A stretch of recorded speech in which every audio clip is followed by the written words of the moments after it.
WWE Crown Jewel 2023 is in the books. Here it is Saturday, November 4th, 2023. I am the Solomonster. And still, your undisputed WWE Universal Champion, to the surprise of absolutely no one, is Roman Reigns. We had the usual bloodline bullshit at the end of our main event here tonight. We had Jimmy Uso getting involved. We had Solo Sikoa trying to get involved. LA Knight, he put up a valiant effort. He put up a fight. And in the end, he took the same spear and the same pinfall that so many before him have taken. There's no shame in it, right? We've seen the same thing happen to Drew McIntyre. We've seen the same thing happen to Sami Zayn and Cody Rhodes and Jey Uso and countless other people over the last 3.5 years. What I think was quite suspect, though, was having 4 straight matches closing out this show, all with interference.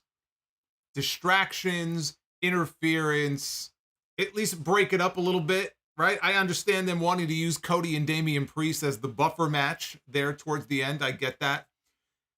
So yeah, 4 straight matches with interference to close out this show I thought was a bit much. But I look, there's going to be people who are upset that LA Knight did not go over. You should not be. Because at no point was LA Knight realistically going to be the one to take the championship from Roman Reigns. After 3.5 years, we're coming into Royal Rumble and WrestleMania season. The worst thing they could have done was do some kind of a dusty finish. I had people telling me maybe they can switch the title, but then it turns out he didn't actually really win the belt and they could put it back on Roman Reigns. That would have been the worst thing that you could do. So the outcome was really not a surprise, but watching the same bloodline interference month after month, PLE after PLE, it gets exhausting. It's old. And this is what people want for another year? There are people who want Roman Reigns in some cases. I don't know how many people fall into this category. I sure as shit am not one of them. But people who want Roman to reign on for another year and beat Hogan and surpass Hogan on the list. By the way, whatever happened to Bob Backlund? We had Michael Cole on the show tonight saying that Roman Reigns has 2 more people to pass on the list of longest reigning champions in WWE history. No mention of Bob Backlund. It's like the man doesn't even exist. They mention Bruno Sammartino. They mention Hulk Hogan. And this is a company that has mentioned Bob Backlund before when they talk about Roman and all the people that he is passing on the way up the ladder.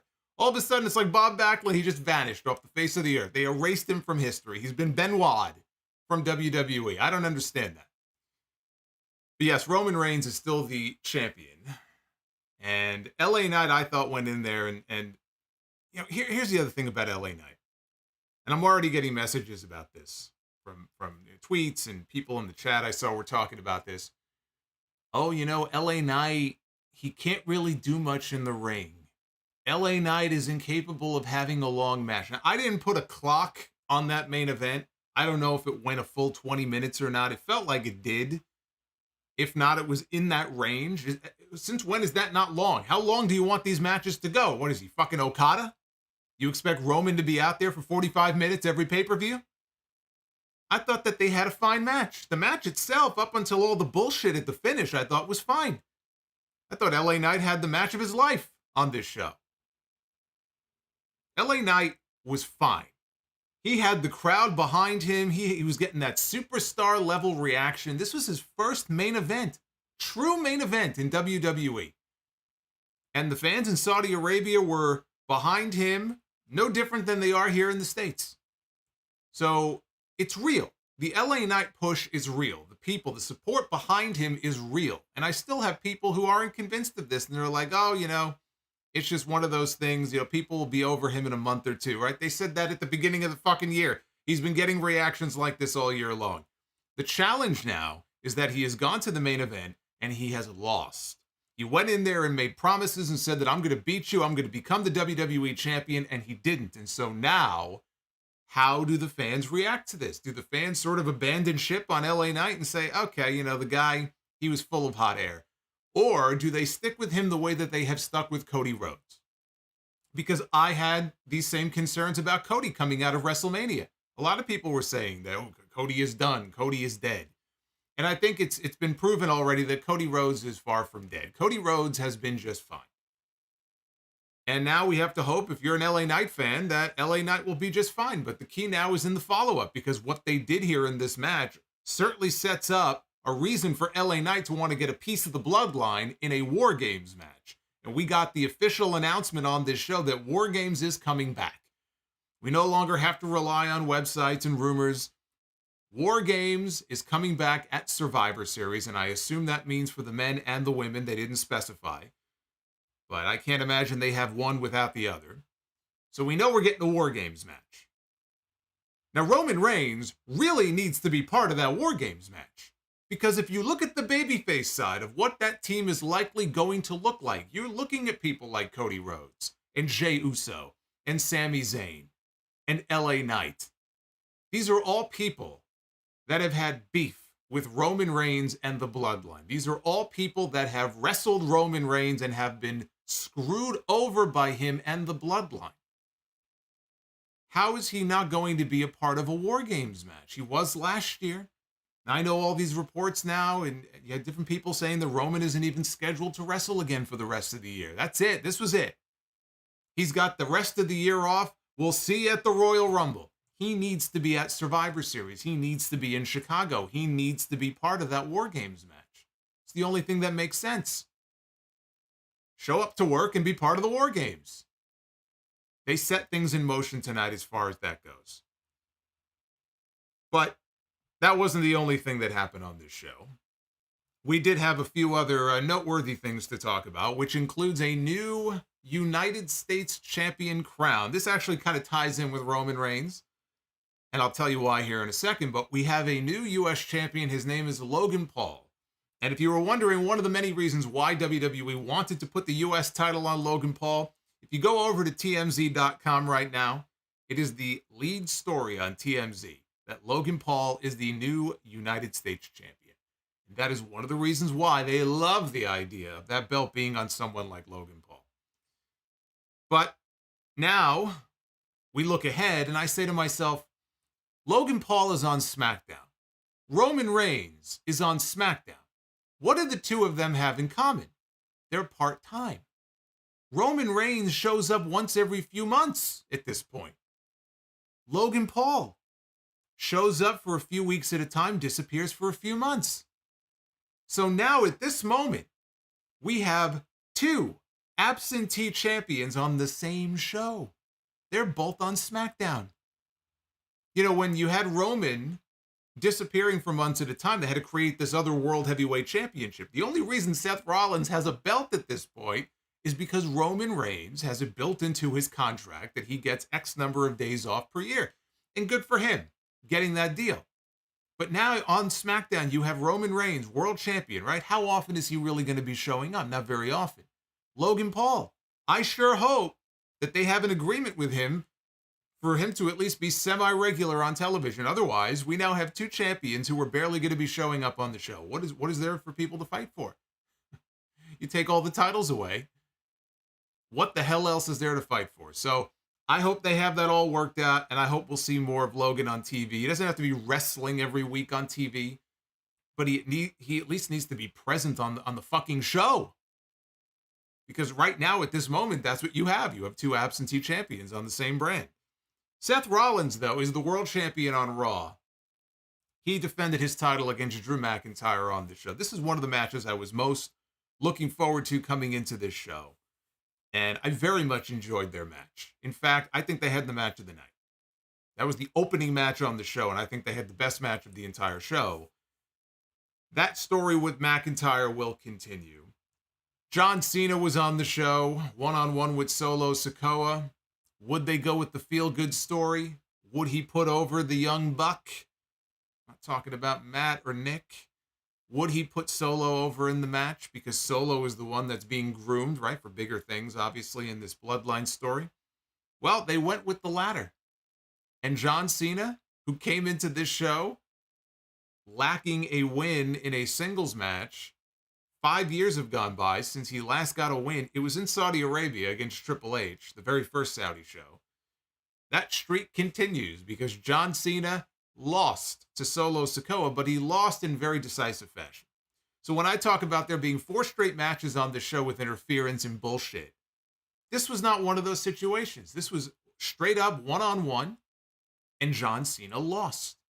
There's no question about, oh, you know, Solo had Jimmy Uso come out or Roman Reigns come out or Paul Heyman come out to help him. There was none of that. Even at WrestleMania, when John Cena lost to Austin Theory, right, there was some hijinks there on the part of Theory in that match. Nothing like that here. This was a decisive win for Solo Sikoa, and that's a big deal for him.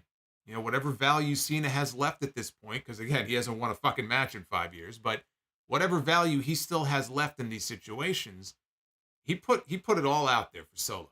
He was very giving of himself in this match with Solo Sikoa, which was encouraging to see. So we're going to talk about all of this. Overall, I thought this was one of the weaker pay-per-views of the entire year. They've had some very, very strong shows. They've had a string of very strong Saudi Arabia shows. This was not one of the better ones that they've had over the past year. I thought this was a much weaker show than we have gotten. The in-ring work was good. Look, I mean, the opening match was the best match. The main event I thought was very good. In between, I thought the work in the ring was solid.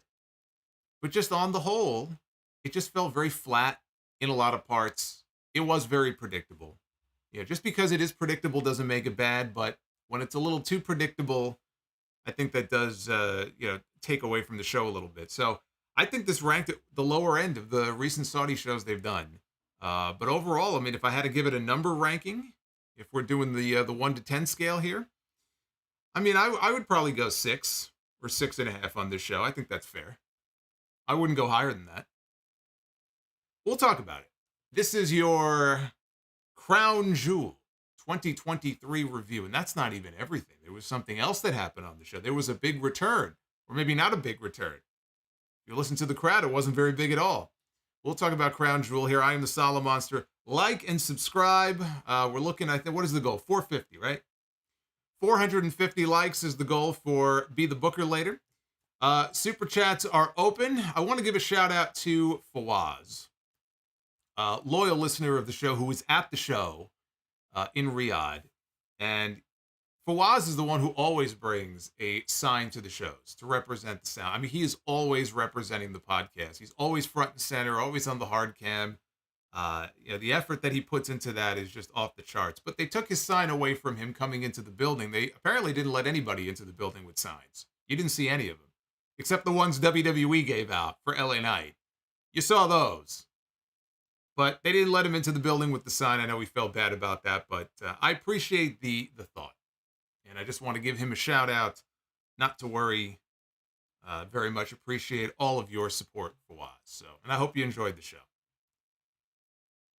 So let's start with the kickoff match here, because we did have one kickoff match. It was Sami Zayn, who was beloved by the Saudi fans.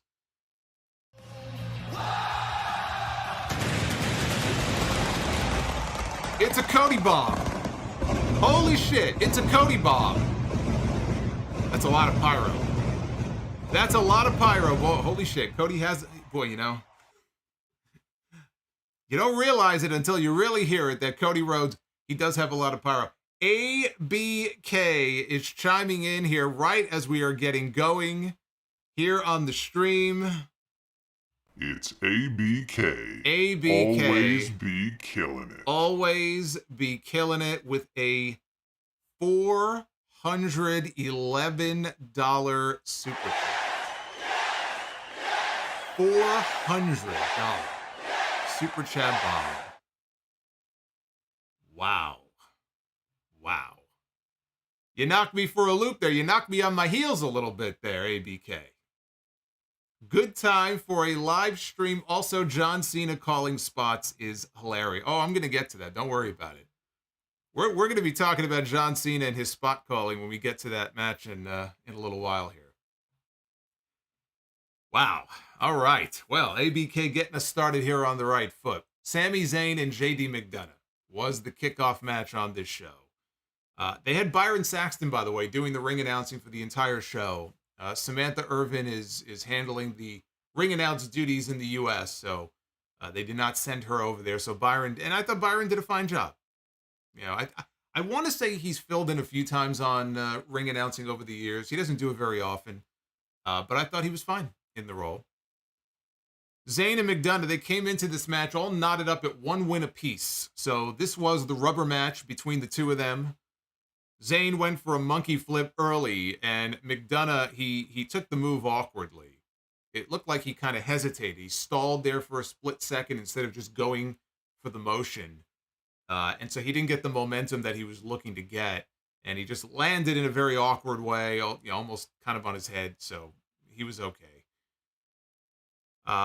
Although he did bust up his elbow. He got banged up a bit during this match because at one point I noticed his elbow was all busted up. And he had a really big bruise on the side of his rib cage. And I don't know, maybe it was mat burn. I don't know, but it looked like a giant bruise. I didn't see where it happened or where it came from, but he got beaten up a little bit here in this match. So I love the finish here. We'll get to that. Sami teased the Blue Thunder Bomb. McDonough bailed to the apron, and he was able to cut Sami off. And so McDonough went for a superplex a little bit later on. Sami fought him off. And McDonough connected with a drop kick as Zayn was coming off the ropes. So Sami came back with a big lariat. And McDonough headed up top. He tried for a moonsault, and Zayn got his feet up. Boots to the face. He caught him on the way down. Zayn then connected with an exploder into the corner, and then he connected with the haluva kick, which he used as a setup to the Blue Thunder Bomb, and he got the pin off of the Blue Thunder Bomb. I love that. I love that finish, and I hope that sequence is not something that was one and done. I would like to see him do that from now on in his matches. I love the Blue Thunder Bomb. I love just the visual. Even when Takeshita uses it in AEW, you get some spin on that. Just visually, it looks great. So I would like to see him use that sequence more often. Use the haluva kick as the setup, and then go with the Blue Thunder Bomb for the finish, and you got a winning combo right there. The match itself was okay, nothing special, but I love that finishing sequence. So that was the only match on the Kickoff show. That took us into Crown Jewel proper, and they opened up the main card with Seth Rollins defending the World Heavyweight Championship against Drew McIntyre. It was on the last Saudi show back in May that Seth beat AJ Styles in the finals of a tournament to crown a brand new World Heavyweight Champion. So Seth has been the champion since then. And he's had some very good matches during that time. None as good as the one that he had here on this show. So the champion entered first, which was very strange. And I thought, well, maybe Drew is coming out to Broken Dreams again. Maybe he's bringing back Broken Dreams. There were there were broken dreams at the end of this match for him, but there were no broken dreams here on the PA system. He came out normal entrance, so I'm not really sure why they did it that way, why they had the champion come out first. I'm not 100% sure. Michael Cole noted that Rhea Ripley sent out a tweet wishing both men good luck. Stirring the pot going into the show, right? Because she tried to recruit Seth. She tried to recruit McIntyre. That was the story coming into this show. Would one of them use the Judgment Day's help in beating the other? The answer was no. Neither one of them did. McIntyre put Rollins down with an early spine buster.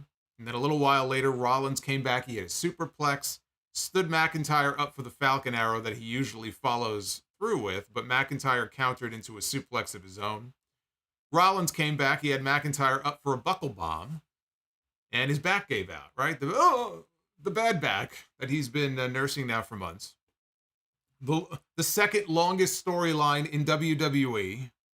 Well, third longest storyline in WWE. The first one is the Bloodline. The second one is Cody's story. And the third is the bad back with Seth Rollins. So it gave out on him. McIntyre put him down with a Future Shock DDT for a near fall. McIntyre went to the corner, and he was setting up for a Claymore kick. Rollins, though, stayed down. He was still selling the back. And the referee went to go check on Rollins. McIntyre went to go walk over to him, and Rollins hooked him into an inside cradle for a 2 count. And we even got a Bret Hart reference on commentary at that point from Wade Barrett. He mentioned Bret the Hitman Hart. And I'm so happy he did, because I had the exact same thought. Great minds think alike. that reminded me of Survivor Series 95, right? Playing possum, trying to hook him in for the win. It worked at Survivor Series. It did not work here. Rollins sent McIntyre outside, hit him with a suicide dive. Rollins came up selling his lower back, and Drew recovered. He drove Rollins back first into the ring steps. McIntyre stood on the steps, picked up Seth at his side, and he dropped him on the ring apron with a side slam. Back inside, looked like McIntyre was hesitating a little bit, maybe showing some mercy. And he started talking some smack to Seth. Seth slapped him across the face. Rollins, he rallied. He got a pedigree and a near fall. The announcers were playing up the idea that McIntyre showed sympathy to him and he needed to be more aggressive if he wanted to win the championship. So Rollins went for a stomp. McIntyre caught him and drove him into the corner. And then he hit consecutive suplexes and a neck breaker. Drew kicked up and he counted down for the Claymore kick. And the crowd chanted along with him. The crowd wanted to see a title change here. The crowd reaction was very interesting. It's not that they were booing Seth Rollins, although at moments it may have sounded like he got more boos than cheers. I think it was just they wanted to see a title change here. Because whenever Drew went on offense, the people were really up for him and really behind him. And there were moments where, with Rollins, that was noticeably not the case. So McIntyre kicked up. He went for the Claymore kick. Rollins caught him coming in with a super kick. He followed that up with a curb stomp. And McIntyre kicked out at 2.9. So that was a good near fall there. Not the best, though. There would be a better one coming up here in a few minutes.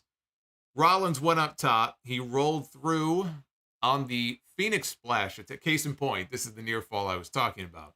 He went for a Phoenix Splash and he rolled through because Drew moved out of the way. And when Rollins stood back up, McIntyre blasted him with a Claymore kick. And he went for the pin, and they got me with that near fall. They got me. That was a tremendous near fall because I thought that was the end right there. And honestly, that would have been a great finish if they wanted to go with that as the finish and crown a new champion there. But that's how you do a near fall. So Rollins kicked out. McIntyre now is desperate. He's setting up for another Claymore. Rollins catches him with a super kick. McIntyre tried one more time. Rollins ducked it. He put McIntyre down with a pedigree, followed up with a curb stomp, and finally picked up the 3 to retain the World Heavyweight Championship. McIntyre left the ring. Obviously, he was in no mood. So he left the ring. The announcers questioned what's next for Drew McIntyre. Rollins is in the ring, right? He's licking his wounds and trying to recover. And we hear Damian Priest's music. And he runs out. He's got the Money in the Bank briefcase. He's got a referee with him. He runs down to the ring. He hands the briefcase to the referee. And he's saying, I want to cash in on Seth Rollins here. And the crowd's like, oh, shit, we're going to get a cash in. And then all of a sudden, a hooded figure dressed in all black attacks Damian Priest from behind. And he runs Priest into the ring post. And he removes the hood, and it's CM Punk. I'm kidding. You got people watching the stream who did not see the show, and they're like doing other shit. They're fucking, they got their feather duster, and they're dusting their room, and they go, CM Punk. What? No. Although that would have been very interesting, but he pulls the hood down, and it's Sami Zayn. And the crowd popped, because again, they love Sami Zayn. He grabs the briefcase, and he steals it, and he runs off through the crowd with it. And everybody cheers. So let's talk about the match first, though. Excellent match. Really enjoyed this match. 4 stars plus, whatever rating you want to give it. I would even go 4.25. I mean, it was an excellent match. Better than the matches that Rollins had with Finn Balor, which is why I think it might probably be the best match that he's had during this entire run. And the matches with Baszler were largely good. They were largely very good. The kicking out of all the finishers, I know that's going to be a turnoff for a lot of people, and it would be for me in certain situations. For me, it's not just a black and white thing.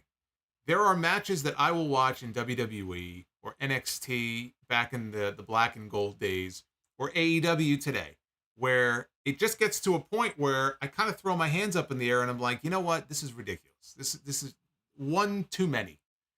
And then there are other matches where it's finisher spam and there's kicking out of finishers, but they make it work, right? Case in point, Undertaker and Shawn Michaels at WrestleMania. This situation here, they didn't overdo it, I don't think. I thought it was fine. If this would have gone on another 5 minutes of that, I would have said, okay, they've taken this a little too far. But it didn't really bother me. And it's the outcome that had to happen. Now, for the people who may be upset or they're sick of Seth Rollins, they're ready for, a new champion to be crowned. For me, it had to happen this way because Drew McIntyre is going heel. They're telling a story. I mean, it's like a glacier moving in the ocean, but they're taking their time. They're telling this story with Drew McIntyre. This is what is going to push him to the brink. He needed to lose this match to get to where he is going to be. By the way, that is it's one of my favorite super chats. It's one of the randos. But when I found out that TNA was coming back, I was so happy because I said, I get to dust off the old Sting gif. I'm so happy. So it was the right finish. McIntyre may yet end up winning the championship. Just because he didn't win on this show doesn't mean he won't go on to win. But it had to happen this way for the sake of his story. This is how it had to go down. Now, backstage, they showed him. He was sitting down. He was sulking after his loss. And then the camera pans out and we see Rhea Ripley, who was coming out next for her match. She just looks at Drew. She doesn't say anything. And she just sort of shrugs her shoulders as if to say, told you so. You could have called on me for help. Oh, well. And she walked off. So again, it feeds into his story. And the Drew McIntyre character, this whole character arc that he has been on, honestly, has been the most interesting thing on Raw since SummerSlam. So I'm happy they're continuing that. Sami stealing the briefcase goes to what he said on Raw Monday night when he said he will fight. He will do everything in his power to make sure that the Judgment Day does not rule all the championships in the company and on Monday Night Raw. They will not hold all the power so long as he has breath in his body, right? That's what Sami Zayn said. Now, there was one more interesting thing, and he knows how to get people talking. After Seth won the match, WWE on their Twitter posted an image that said, "and still." It showed Seth Rollins holding the World Heavyweight Championship. But Will Ospreay saw this, and Will Ospreay quote tweeted it with a pair of eyes. He used the eyeball emoji. He's watching, right? He sees Seth with that champion. He knows what he's doing. He's not a stupid man. Will Ospreay is going to make a lot of money very soon. It's just a question of, is it WWE? Is it billionaire money from WWE and Endeavor, or is it billionaire money from the Khan family? That's really the only question left at this point. But if he were to come to WWE, I mean, that's match number one that you got to set up for Will Ospreay. Right? The two have gone back and forth on social media before, Ospreay and Rollins for the World Heavyweight title. Shit. Sign me up for that. We had a fatal five-way for the Women's World Championship with Rhea Ripley defending against Nia Jax, Raquel Rodriguez, Zoey Stark, and Shayna Baszler. Let me just also take a moment here to welcome everybody who is with me here live on a rare late afternoon here on Saturday on YouTube. The likes goal for our Be the Booker segment is 450. We're already over 330, so we're getting close. We're getting close. So I need you to help get me there. So hit that thumbs up if you haven't already. Rhea got the special entrance, as she should, because she is the champion. And what they did for her entrance is they had about, I don't know, maybe like a dozen men come out on stage. They played this kind of creepy sounding music in the background. And they lined up evenly on either side of her as she made her way out. She was dressed in all black from head to toe because, in Saudi you have to be. The makeup that she was wearing, she reminded me of Jack Nicholson in Batman. She looked like the Joker. You can put any makeup on her face. She's always going to look good. But that's what she reminded me of coming out here. So Nia Jax came to the ring and the bell rang because initially she wouldn't get in the ring. Finally, she gets in the ring. And all the other women are going for early pin attempts here. I mean, this is the format of these types of matches, right? Everyone's going for a pin every 5 seconds. Baszler put Ripley and Rodriguez. I'm just going to skip to the highlights of this because honestly, I mean, 75% of the match was, trying to get a pin. Somebody comes over and breaks it up. Riveting stuff. Baszler put Ripley and Raquel in simultaneous leg locks. And when Nia came over and tried to intervene, Shayna put her in the Kirifuda clutch. So she had a 3-way submission going on at the same time, which was kind of unique. But this went on forever. I was waiting for Nia to go out. I'm like, does she have that thing cinched in tight enough? Because she was waiting and waiting and waiting, and she was waiting for Zoey Stark to come over and break it up. I think Zoey may have taken too long because this went on, I think, a little too long. You got Raquel on the mat. You got Rhea on the mat. They're flailing away, right? Because what are they supposed to do? They're supposed to wait for the spot to be broken up. So finally, it was broken up. Ripley and Rodriguez, they set Zoey up for a double superplex. Baszler slipped underneath them and turned it into the usual Tower of Doom spot that we get in these matches. Ripley and Raquel, they pushed and shoved each other, and then they traded slaps. They followed that up with simultaneous big boots, and so they both went down. Ripley and Rodriguez, they stood up. They started yelling at each other on the apron. Zoey Stark comes over, knocks both of them to the floor. Zoey then hits a top rope dive onto both women. Back in the ring, Zoey hits her Z360 finish to Rhea Ripley, goes for the pin. That gets broken up by Nia Jax. Nia then set up Zoey for the bonsai drop, but Raquel comes over. And they build Raquel up as she's this big powerhouse, right? She comes out and she's got the muscle. I mean, not like me, but she's got the muscles and everything, right? She's a powerhouse. So I'm like, all right, this is going to be an impressive spot here because she's setting up for the Tejana Bomb, which is her finish to Nia Jax. Because Nia's already on the ropes, right? Setting up for the bonsai splash. So she gets her in position for the Tejana Bomb and she's trying to hold her up there. And you can tell she's having a tremendous amount of difficulty in doing this. Nia is still holding on to the top rope. And now Raquel is ready to attempt the move. As soon as Nia let go of that rope, I mean, it wasn't even a case where she kind of walked with her for like 2 seconds. She just dropped her. That was it. Not powerful enough, apparently, to hoist up Nia Jax. So down goes Nia. And Raquel went for the pin. It got broken up. Rhea hit Riptide on Shayna, had her pin, but Zoey broke that up. And Zoey sat Ripley on the top rope, and she went to the middle rope. Meanwhile, down below, Raquel covers Shayna. On the ropes, Ripley counters whatever Shayna was setting up for into Riptide. And she hits Riptide off the middle rope down across Raquel's back, which breaks up that pin. And then Rhea covers Shayna, and she pins her to retain the Women's World Championship. So the finish was kind of cool. The match itself, I thought, was okay. I didn't really much care for it.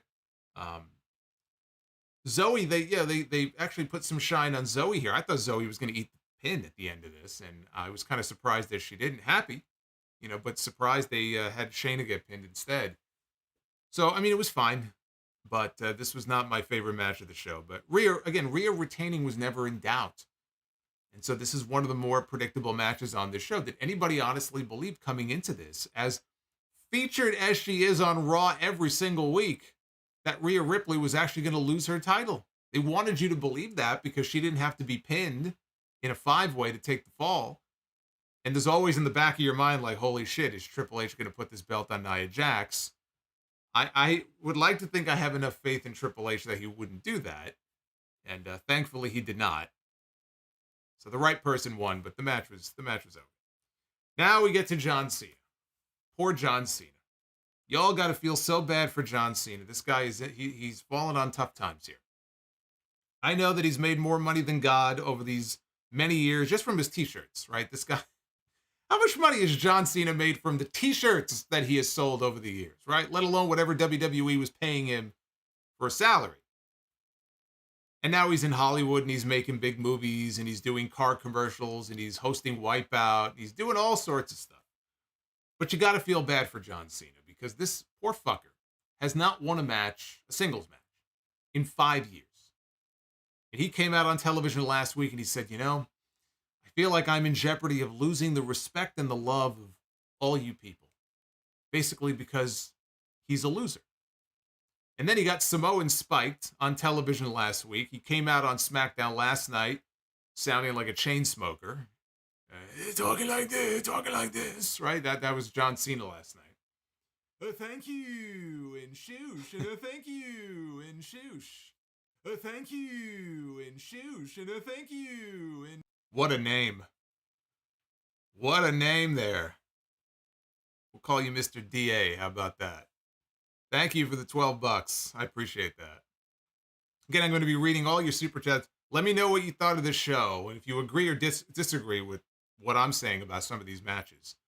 And I'll be reading through those a little bit later on. But it was John Cena against Solo Sikoa. And Cena was trying to win his first match since 2018, his first singles match. So he targeted... Now, before I even get into this, what did I tell you? I told you this a few weeks ago, and I told you this when I did the predictions on the podcast. I can visualize it in my brain. John Cena is going to come in, he's going to start hot, and then he's going to sell for the majority of the match. That's exactly what happened here. John Cena came out, he targeted the hand that Solo uses for the Samoan spike with the thumb wrapped. They fought out onto the floor where Cena slammed the hand onto the ring steps. Back inside, Solo caught Cena with a headbutt, and then he put the boots to him. And at that point, this turned into what I said, which was John Cena selling. Because he's 45 years old. He's not wrestling full-time anymore. He hasn't in many years. And he has to protect his body. He can't afford to go in there and do too much and get hurt. Now, you could get hurt doing a hip toss. That's how he tore his pec when he was in the ring with Ken Kennedy back in 2007, I think it was. So you can get hurt doing anything. You can do a leapfrog and blow your Achilles, but he's not going to do too much. He would rather just sell and sell and sell and make a comeback at the end because he's got to go back soon. Once the strike is over, John Cena, he's got movies and TV shows he's got to make. So you're going to get what you're going to get from him here. Easier for him to just sell. And so that's what they did. Cena caught Solo in the STF, though. Solo broke it by rolling Cena into a pin. When Cena stood up, Solo put him right back down with a clothesline. And then he put Cena in a tree of woe. Cena tried to pull himself up, but he couldn't. And Solo ran across the ring, and he delivered a headbutt. Then he went for the Samoan spike. And Cena ducked the spike. Many times, actually. This was the first time. But he ducked the spike. He hit a couple of shoulder tackles. Cena put Solo down, and then he hit him with the 5-knuckle shuffle. He hoisted Solo up for the attitude adjustment. Solo slipped out, and he put Cena down with a Samoan drop for a 2 count. A Samoan doing a Samoan drop. I've never heard of such a thing. Yeah, Daddy Ugarte in the chat says, Peacemaker is just waiting for the strike to be over to film season 2. That's right. He's got to save all of his strength to be Peacemaker. Apparently that first season was a big hit. I still haven't seen it. Solo hit Cena with a running hip attack in the corner. Cena briefly came back. He went up top. He put Solo down with a crossbody block for 2. That's the most dangerous thing you will see John Cena doing during this latest run. He does go to the top. He hits a crossbody block. It looks fine. That's the only time you're going to see him leaving his feet. So Cena hoists Solo up again. Again, Solo slips out, and he super kicks Cena. Solo sets up for the Samoan spike. John gave him a choke slam for a near fall. When was the last time we saw John Cena hit a choke slam? Hey, Smitty, what do you mean no John Cena bald spot? What were you watching? It was right there on camera multiple times. The bald spot was out in full force tonight. I don't know what you were watching. Go back and rewatch this match. I was blinded briefly by the glare. It was right there on screen. Come on. So Cena went for the attitude adjustment. Solo slipped out yet again. And Solo put Cena down with a spinning Solo slam for a near fall. Solo went for the Samoan spike. Cena blocked it again before applying the STF. That didn't work. And Solo caught Cena with the Samoan spike out of nowhere. So Sikoa falls to the mat. and he stays down momentarily while the announcers play up the fact that he would have been victorious had he gone over and covered John Cena, but he didn't cover him. Solo then hits Cena with a second Samoan spike. And when Cena stood back up, Solo put him down with a third Samoan spike. So now I'm seeing this, and I'm saying Solo has to win this match at this point. And they're stalling to make you think that Cena's going to make a comeback. But at this point, I'm like, he's hit this guy with his finish 3 straight times. And how many people on the main roster have we seen Solo beat with that spike? Just one, right? Now he hit John Cena with 3. There's no way that John Cena can beat this guy now. Solo has to win this match, right? This is what I'm thinking. So, third Samoan spike. And Solo is waiting for Cena to stand up. He ends up hitting him, I think it was like 4 or 5 of them. Might have hit 5. Michael Cole at this point is questioning if Solo was even trying to win the match because he's not even trying to go for the pin. So even after all the Samoan spikes, this was my favorite part of the entire match. This was great.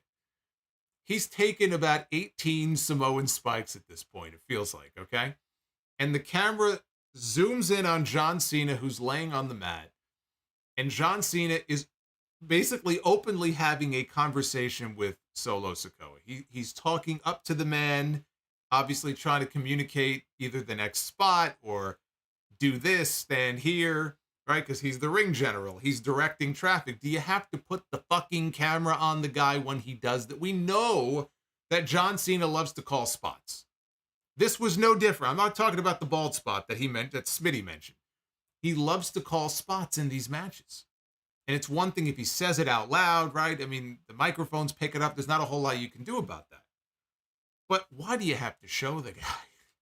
He just took 28 Samoan spikes, and he's having a conversation with the guy. He's talking to the referee. Hey, how's the weather? You know, it's pretty hot around here. The fuck? But I laughed. I said, never change. Because it's John Cena. You just have to accept it. You have to accept him for the way that he is. It will never, ever change. This is just what he does. He's done it his entire career. Now he doesn't care because he doesn't have to. So it's even worse. It's even more egregious now than it was when he was still active full time. So Solo then sits Cena up, sits him on his ass, and he leans down and he begins to jab him in the throat several times, like spike after spike after spike after spike. And then finally he covers him and he pins John Cena in the middle of the ring, clean as a sheet, 1, 2, 3. So Solo goes to the back. He just picked up the biggest win of his career. Cena is given a standing ovation by the fans here in Riyadh and the announcers as he gets to his feet. And Cena waves to the crowd and he exits the ring. And Michael Cole says that John Cena has meant more to his career than anybody in this business. And he says he is truly the greatest of all time. Coming into this match, I didn't know if they were going for option A or option B. Option A was the feel-good moment. John Cena finally gets that big win that has eluded him for 5 years. Option B was John Cena, the veteran, coming back, knowing he's on borrowed time until he leaves, right? And this was probably it for him. Like, for sure, this was probably his last match. He might pop up on SmackDown and say goodbye, but this is it. Cena was only supposed to be back through the end of October. So this is already extra credit. This is already bonus, which, you know, the fact that he came to the Saudi show here. Would they have him do the honors and put Solo Sikoa over? Because Solo is an important part of the bloodline, and Solo has been, he's not as protected as he was early on in his run. You know, Solo's only been on the main roster a little over a year. But for a good portion of that year, they really protected him. And he didn't take too many losses. Lately, he's been taking more losses than ever before. But they do largely protect him. And so they went with option B. And this was the biggest win of Solo Sikoa's career. And the key, as always, is now in the follow-up. I always say, the key is in the follow-up. Austin Theory beat John Cena at WrestleMania. He's in a worse position now than he was back in April. And Solo Sikoa could easily fall into the same rut. Now, he has the advantage of who his cousin is. And so he's tied in with the bloodline. he's tied in with Paul Heyman and Roman Reigns. So he's going to be protected in a way that Austin Theory was not. Austin Theory beat John Cena and he was basically forgotten about. And now he's coming off as, honestly, the weak link in a tag team with Grayson Waller, who I think is more entertaining than he is. Solo Sikoa is not going to fall quite that far down the tree, the way that Austin Theory has. But the key is going to be in the follow-up now. They fumbled it with one guy. I think with Solo, he'll be okay, because you could tell they have bigger plans in mind for him. When Solo eventually stops buying into the bullshit that Roman Reigns is feeding him and he breaks away, that's going to be the last straw before Roman loses that title, whether it's to Cody Rhodes or somebody else. When he loses Solo, he's got nobody else.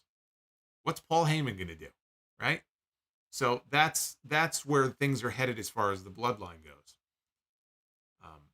But I want to say a word here about John Cena and what John Cena did here, because he took the clean loss in the middle of the ring to this guy. Even the win that Austin Theory got at WrestleMania was not clean, right? There was some hijinks involved there. I think he low blowed him, right? It was a low blow. It wasn't really a totally clean win. It was clean enough, but not totally clean. There was no ambiguity here about this. Like, he got his ass beat. Plain and simple. In the middle of the ring. And he gave him a lot in that match, right? There was maybe more back and forth than I was even expecting. But again, Cena mostly sold. He made a little bit of a comeback, and he still lost in the end. It felt like a match that was building to a John Cena win. It kind of threw me for a loop there, because the way things were building, I thought Cena was winning, and then he didn't. And I was really happy that he did. And John Cena, people will say a lot of things about John Cena, or they did, back then, and people that didn't like him, and Super Cena, and burying people, and all kinds of stuff. But he did the unselfish thing in a business that traditionally, when it comes to top guys, is filled with very selfish people. And it would have been very easy for John Cena to come back and say, here's what we're going to do, right? Take charge and say, this is how it's going to be. I came back. I'm willing to come back and work with you, but right, I gotta protect my name. I gotta protect my image. I gotta protect, the John Cena persona. Would have been very easy for him to do that. And he didn't do that. He's been very unselfish this entire run, because he's a smart man, and he realizes that the next time he comes back a year from now or 2 years from now, those people are going to lose their fucking minds, because he's John Cena. He's got a level of equity that not a lot of people in this company have. And it's almost like no matter what you do to him, he's protected no matter what. He's reached into that rarefied air where you can't really do anything to him. So he went out there and he did the right thing. And I salute him for that, because there are a lot of other people that would not have been as giving as he was. But he comes in, he's like, yeah, whatever. What do you want me to do? You want me to pretend to be a backstage interviewer and act like a goof? All right, fine. You want me to go out there and job for this guy and job for that guy and try to put him over? Okay. That's why Vince McMahon and WWE loves him so much, and they call him the GOAT. I mean, in the annals of all the top stars they've ever had, I mean, think about it. He's probably, of all those people that you can name, whether it's Austin, whether it's Hogan, Savage, and Brett, and Shawn, and Randy Orton, especially in his younger days, they were all a pain in the ass for one reason or another at some point. John Cena is he's the opposite of that. He's safe. He's the safe choice. That's why they went with him for so long. That's why they love him so much. Every time he comes out, he's the greatest of all time. You don't necessarily have to believe that, but that's what they're going to call him. So respect to him.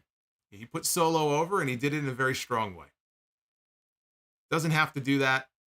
They're very, it's a very beneficial thing for them to have somebody like that, who they know they can bring him back and put him on a house show. He'll move 1,000 tickets. Doesn't matter. They're smart enough to know that. I will say this, though, about the match itself. The match itself got with the constant attempts at the finishers, the AA and the Samoan spike, it got very repetitive there. That I didn't like, that aspect of it. That's what I hated so much about that second John Cena Rock match at WrestleMania. I hated that match. That's one of the biggest reasons why. The over-reliance on, oh, goes for a rock bottom, nope, reverse out of it. Attitude adjustment, nope, slips out of it. Over and over and over again. And we had a little bit of that here in this match, so that I didn't like. But it accomplished what it set out to do. We got an impromptu Miz TV segment. Speaking of things I didn't like. We got an impromptu Miz TV segment where he introduced Ibrahim Al-Hajjaj as his guest. They said he's one of the biggest movie stars in all of Saudi Arabia. Apparently he starred in a comedy called Satar. I think he was the lead role in it. I think he becomes a freestyle wrestler. It's a comedy that came out last year. So he got a big reaction coming out to the ring. They were interrupted almost immediately by Grayson Waller. If you had Earth 1 and Earth 2, you would have basically Miz 1 and Miz 2. So Grayson Waller is Miz 2. So Miz 2 comes out, and he doesn't like this Miz TV shit. He says, get all that crap out of the ring, the director's chairs and all that, and bring out a real talk show set. And so they have production assistants who come out, and they bring all the Grayson Waller effect stuff out to the ring. Miz complained that he had been in WWE for 20 years, while Waller had been in the company for 20 minutes. And Miz and Waller, they bickered a little bit while Ibrahim stood between them. He said that he came to WWE to be on the hottest talk show. And Waller put his arm around him. And then he said, and that's Miz TV. And Waller took offense to this and he told Ibrahim to get out of his ring. Shout out to Gilly, who just became a Sound Off superstar. Thank you for becoming a channel member. Gilly Dinnis. Very much appreciated. So Miz tried to step forward, and Ibrahim put his arm out, and he stopped him. And he struck a fighting stance, and Waller kicked him in the gut. Miz then put Waller down with a big boot. This all ended with Miz laying Waller out with a skull-crushing finale, and then Al-Hajjaj gave him a people's elbow to close things out. I didn't care about any of this. You know what I liked about this? The fact that it gave me a chance to catch up on my notes. So I could jot my thoughts down on, I was still running behind here on what happened at the end of the previous match. So I'm actually glad they put this in the middle as a buffer.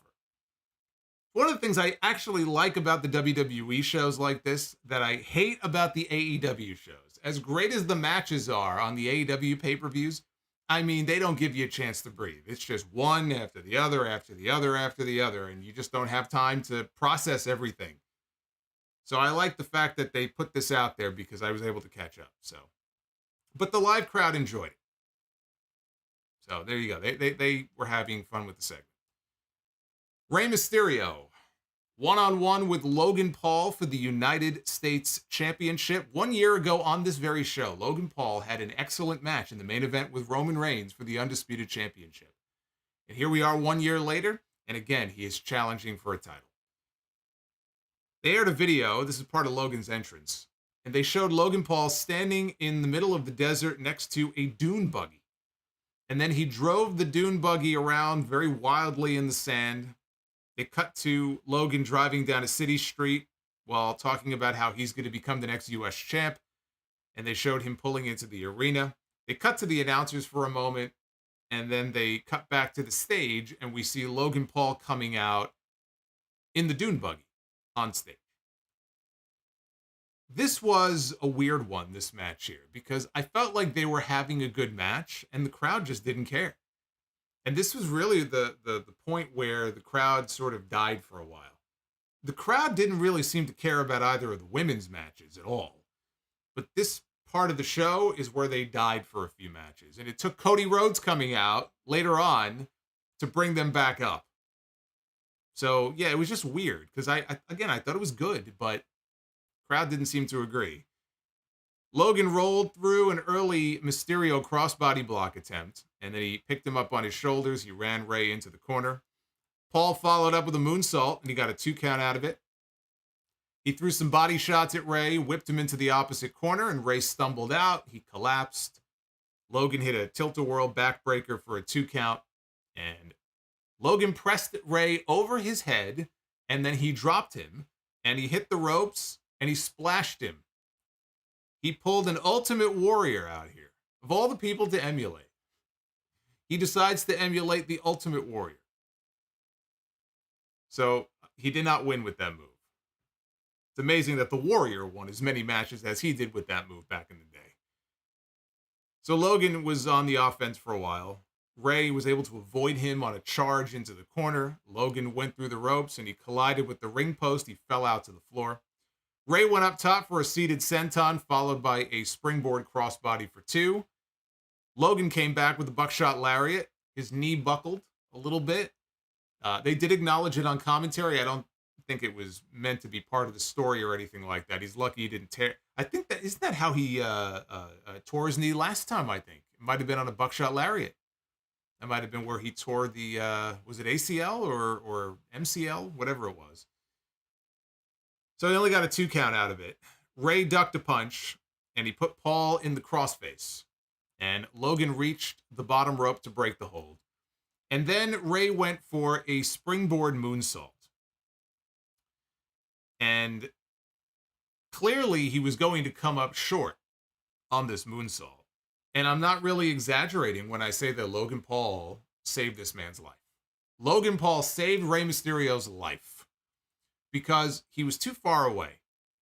And I don't know if you really blame him for that, being out of position, or just Rey for, again, clearly he was going to undershoot the moonsault. But I will say, for someone with as little experience as Logan Paul has, right? We talk about how he looks like a natural in the ring.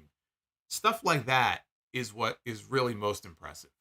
Because for someone with his level of experience, his level of ring awareness in a situation like that is very, very good.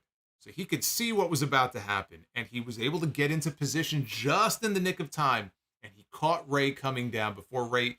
I mean, he looked like he was coming straight down on his head. And he caught him, and he had enough sense to turn it into a power slam, and he got a near fall out of it. Now, I don't know if that was going to be the plan anyway, for him to hit, he was going to catch Rey regardless and then hit the power slam. But that was some very quick thinking on his part. And I certainly hope when they got backstage, Rey gave him a hearty handshake and a thank you for saving his ass on that spot. So Logan went to the ropes. He did the Eddie Guerrero shimmy. Rey avoided whatever he was going for when he came off the top. Rey went for a 619 that got blocked. Mysterio kicked Paul from the apron and then went up top. Logan cut him off and then got him in an electric chair position while he was standing on the middle rope. And Rey countered into a sunset bomb. Logan went flying halfway across the ring. He took this ridiculous bump. And then Rey followed that up with a code red for a near fall. All of a sudden, a random guy at ringside, who they identified only on commentary as one of Logan Paul's cronies. He wasn't even good enough to get a name. This unnamed crony, he passed a pair of brass knuckles to Logan Paul. Now, this is how he beat Ricochet last time we saw him. So Rey shoved Logan chest first into the corner, and when he did so, the brass knucks went flying out of his hand, and they landed on the floor outside. Logan sees this. He's like, oh, shit. So now the cameraman is outside. You could see crouched down is the nameless crony. And now he's slowly, he's crouched, but he's making his way over. He's going to go pick up the knucks. And when he goes to pick them up, Santos Escobar, who they didn't show us his face right away. You just saw someone's legs jumping from over the barricade. He places his foot on top of the knucks. And then they pan up and we see that it's Escobar in his street clothes. So the crony backs away. The crony didn't take a bump or anything. He just sort of backed away. Now I'm looking at Escobar as he picks up the brass knucks, and I said, here's where it happens.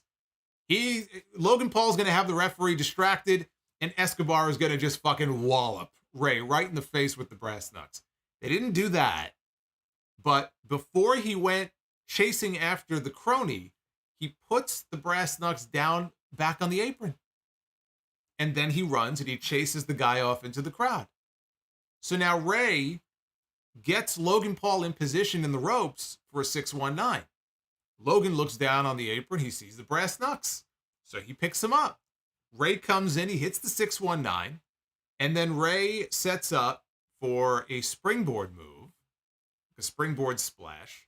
And as he comes off the ropes, Logan Paul, he's got the brass knucks, which the referee doesn't see, and he clobbers him with a right hand, just blasts him right in the face with the loaded right hand. And he covers Rey Mysterio, and he pins him to become the new United States champion. I love, by the way, how Logan Paul completely no-sold the 619. He takes the 619, and then 3 seconds later, here comes Rey, just punches him, covers him. No selling of the 619 whatsoever. But yes, this little pissant, Gilly said, well, that little pissant now is the new United States champion, and thy name is Logan Paul. After the match, Logan leaned down in the corner where Rey was sitting, and he told Rey that he was just doing what he had to do. And Rey looked up at him and goes, you know what you did. And Logan played dumb and said, I don't know what you're talking about. I love you, man. I love you. And Rey's like, you know what you did. And Logan walked off. Again, I thought they had a good match, even if the crowd didn't really seem to agree with me on that. It wasn't one of Logan Paul's best matches. He's definitely had better. Even the match with Roman last year, I thought was better. As silly as it is that Escobar would place the Nux back on the... And it was silly that he would do that. I think what we'll come to find out at some point is that he did that on purpose. All right, we know what this is building to. It's building to WrestleMania. And it's not going to be for the United States Championship after all, but they're building to Rey Mysterio against Santos Escobar. They're building to a fracture within the LWO. And what that means for Carlito and the other members, do they go heel and align with Escobar? I don't know. I don't know about that. I would think they do. And because Rey doesn't need to be with the LWO. The whole point of putting Rey Mysterio with the LWO, really, honestly, should have been to get to this point. At some point, he is going to put over Santos Escobar, right? Escobar is the future. That's why he was put in the LWO in the first place. Otherwise, what's the point? It was to help get this guy over. Well, now they're moving in that direction. They're clearly building to a match. They're building to a heel turn. So that's why that spot was done. And, you know, I only hope this as far as Logan Paul is concerned. Because I like Logan Paul in the ring. Yeah, he's a very dynamic performer. He's better than he has any right to be. And his matches are generally fun to watch. Some people think it's too spotty, right? Those are probably the same people that don't like watching AEW. They think it's too many flips and spots and choreographed stuff. So it might not be your style.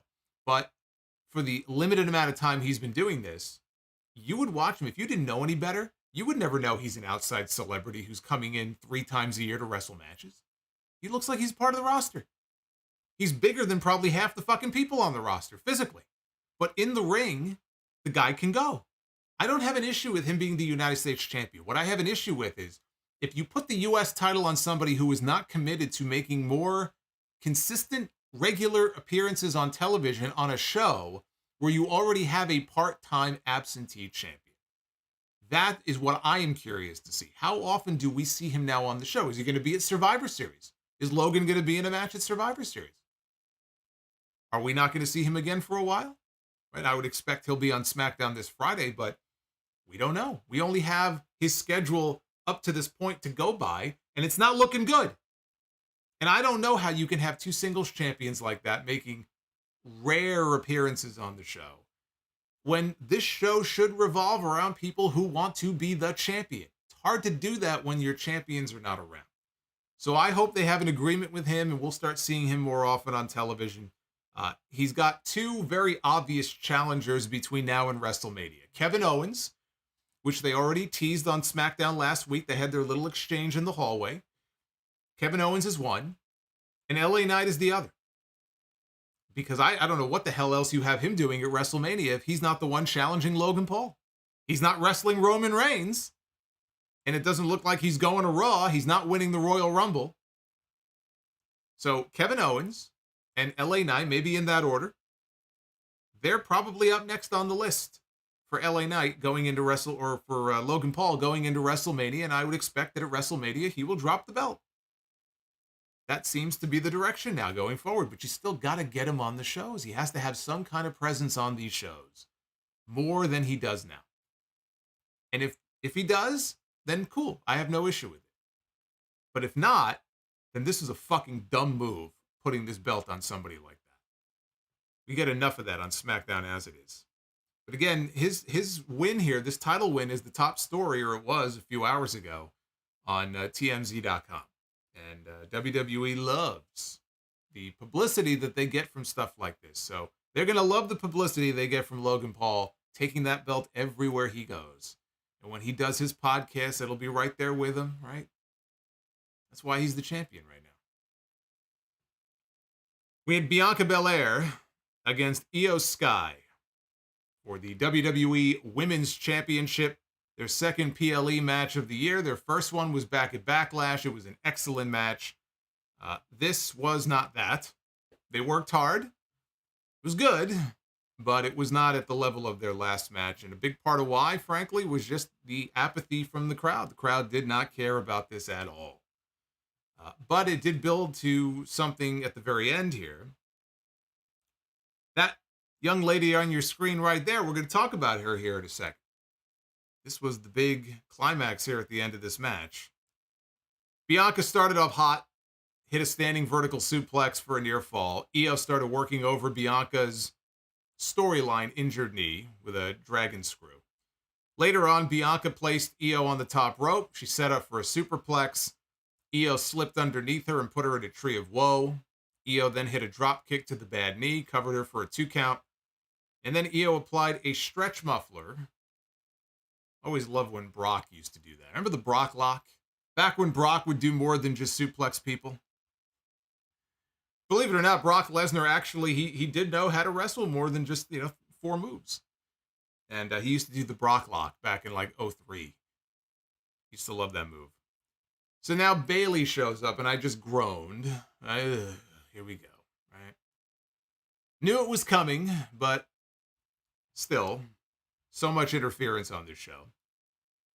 Bayley shows up at ringside and Bianca had Io pinned. Bayley, though, climbs up onto the apron and she distracts the referee. Bianca punches Bayley off the apron and then she clotheslines Io over the top rope to the floor. And Bianca does a dive out onto Bayley. Io then accidentally hits Bayley. So Bianca then runs Io into the barricade, rolls her back into the ring. She starts climbing into the ring, and Bayley reaches up and grabs her legs to prevent her from getting back inside. So Bianca hoists her up for the KOD, right? She's still outside the ring. And she hoists Bayley up for the KOD when KAIRI SANE, look at this, Christian, get out of here. Look at this. How's your dad? There she is. Looking great. She looks great. I don't know if she's cosplaying. That's what everybody does these days. They cosplay as some kind of character or anime character or something. All I know is that she looks great. It's KAIRI SANE. And so KAIRI SANE reveals herself. And whatever you would define an anti-reaction as being, that is what KAIRI SANE got here when she revealed that she was back in WWE. This crowd clearly did not know her and or did not care because she got no reaction. Now, when certain people started to finally see her face, maybe at first they couldn't really tell who it was, and she's, again, dressed a little bit differently than she was the last time we saw her, people started to make a little bit of noise, but holy shit. If you had to define an anti-reaction, that is what KAIRI SANE got here for this big reveal at the end of this match. So KAIRI climbed up on the barricade and launched herself with a knee strike to Bianca. This is after she initially attacked Bianca. Now she hits her with a knee strike. And Bianca basically hurls herself forward into the ring post. Inside, Io is counting along with the referee because the referee has started his count. Hey, Holiday 197, welcome to the channel. Justin G, thank you for that gifted membership. Holden My Nuts is now a channel member. Wonderful. He'll be like the black sheep of the family. Holden My Nuts, that's the name. Holden My Nuts, welcome to the channel. Holy shit.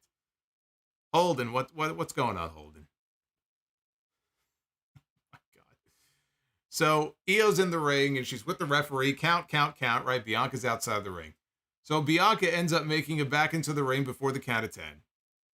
And Io hits her with her over the moonsault, and she retains the WWE Women's Championship.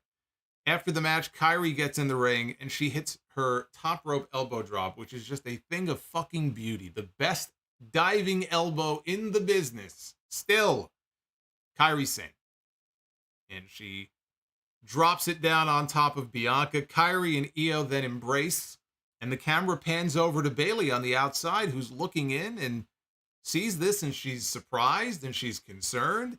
And Michael Cole on commentary acknowledges the fact that the last time we saw KAIRI Sane on WWE television, which was a couple years ago, she was attacked and taken out by Bayley. So I was wondering if they were going to acknowledge that or not. So at least they're not treating us like idiots and pretending that that didn't happen, right? They acknowledged it. And so now we have Io bringing her friend back to the company, bringing her friend in for some assistance because she doesn't trust Bayley. And why should she? Right? There's been different examples over these past few months of Bayley saying, oh yeah, Io, she'll defend her title against this person, no problem. And then Io says, well, wait, you don't talk for me. Look at what happened on SmackDown last night. They were in the back. The main event was Bianca against Bayley, and Bayley's talking to Damage Control and saying, you know, tonight I'm going to take out Bianca Belair, and maybe I'll be the one challenging you at Crown Jewel tomorrow for the women's title. Io Sky didn't take that as a joke, even though Bayley said, oh, I'm just kidding. It's a joke, right? Io didn't seem to think so. So Io doesn't trust this woman. She brings in her friend. And you know what this means, finally, is that we are finally headed towards the end of Damage Control. And the only reason it didn't happen sooner is because Dakota Kai got hurt. And so Bayley and Io became like a tag team for a while. So this prolonged things a little bit because of the injury, but we're still going to end up in the same place where Damage Control soon enough will be coming to an end. And again, this may not have been the right place to re-debut her on the show. This probably would have been better off being saved for SmackDown this Friday. Because I can't imagine that the reaction she got is the reaction that they were hoping for when they booked this. But I am very happy to see her back. I'm very happy to see her and Io put together. And I'm seeing rumors online that there could be others coming in as well. There could be other friends of Io's, or at least one being brought in. I don't know who that would be. I don't know how reliable that is, but I'm seeing this mentioned today. So I look forward to that. Cody Rhodes. I kind of want to keep the image up, but I guess we should go back. I guess we'll go back to these two. Cody Rhodes one-on-one with Damian Priest. By the way, I should check and just see where we are as far as the likes goal is concerned. And we have officially surpassed the goal, so I thank you for that. Although we're not at 500 yet. Come on, let's get to 500. You can do that. Do what LA Knight could not do tonight on this show. Prove to me that you are a winner. Get me to 500. I want to be a winner. I don't want to be like LA Knight tonight at the end of the show. Cody Rhodes against Damian Priest. Look at that. People finally woke up for Cody Rhodes. Rubbing their eyes. Oh, man. Ugh. Oh, it's Cody, everybody. Whoa. Right? They wanted to do the whoa part of his theme song. I'll tell you what, if that part didn't get them up, the fucking pyro would have. Probably woke up all of Saudi Arabia. And yet I still get a knuckle dragger every now and then on my social media who tells me Cody's not really over. He's not really that over. Fucking idiots.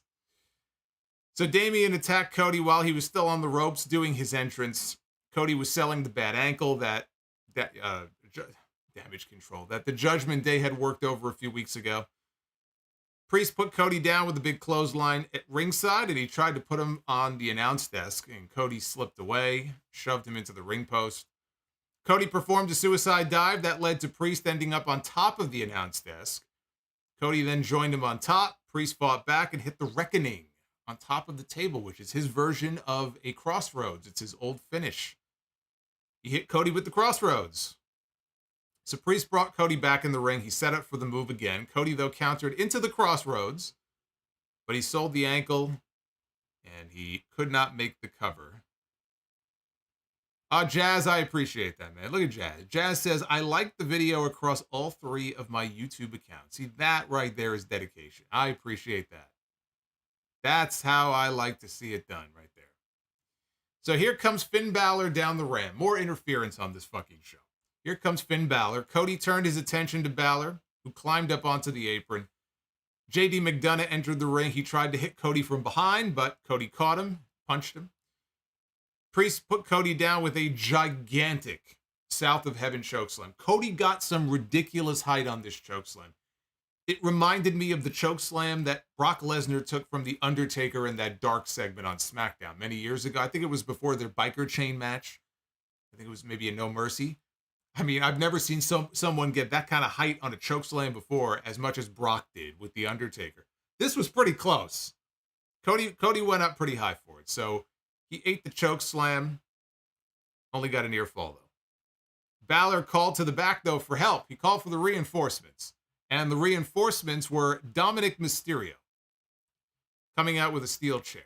Once Dominic arrived at ringside, Jey Uso was there to greet him with a super kick. And the people went nuts for Jey Uso. And he super kicked Balor, and he super kicked JD McDonough. And then he grabbed the chair, and he chased them all to the back. And Cody rolled up a distracted Damian Priest for a 2 count. Cody followed up with a Cody cutter, and then later a top rope Cody cutter. And then finally, he hit him with 3 straight crossroads, and he pinned him to win the match. This was a television match. We knew this going in. This match did not need to happen on this show. This was the buffer match before the main event. And the people love seeing Cody, and they love seeing Jey Uso. So that's why it was on the show. But it was a TV match, nothing more, nothing less. It was also the 3rd straight match with outside interference on this show. Back to back to back. And we were not done yet, because we still had our main event, which was up next. It was Roman Reigns defending the undisputed WWE Universal title against LA Knight. Hey, Mosin, thank you for the sub. Welcome to the channel. LA Knight came out to a huge reaction, and there were tons of these little LA Knight signs all over the hard camera. The entire section, not one person, not one, did not have one of these LA Knight signs that they clearly handed out that they were holding up on camera. So it looked great. It's like those old Cesaro section signs that you would see. Everybody had an LA Knight sign when he came out. Michael Cole said that only 2 men stand ahead of Roman Reigns in his quest on his path to become the longest reigning champion of all time, Bruno Sammartino and Hulk Hogan.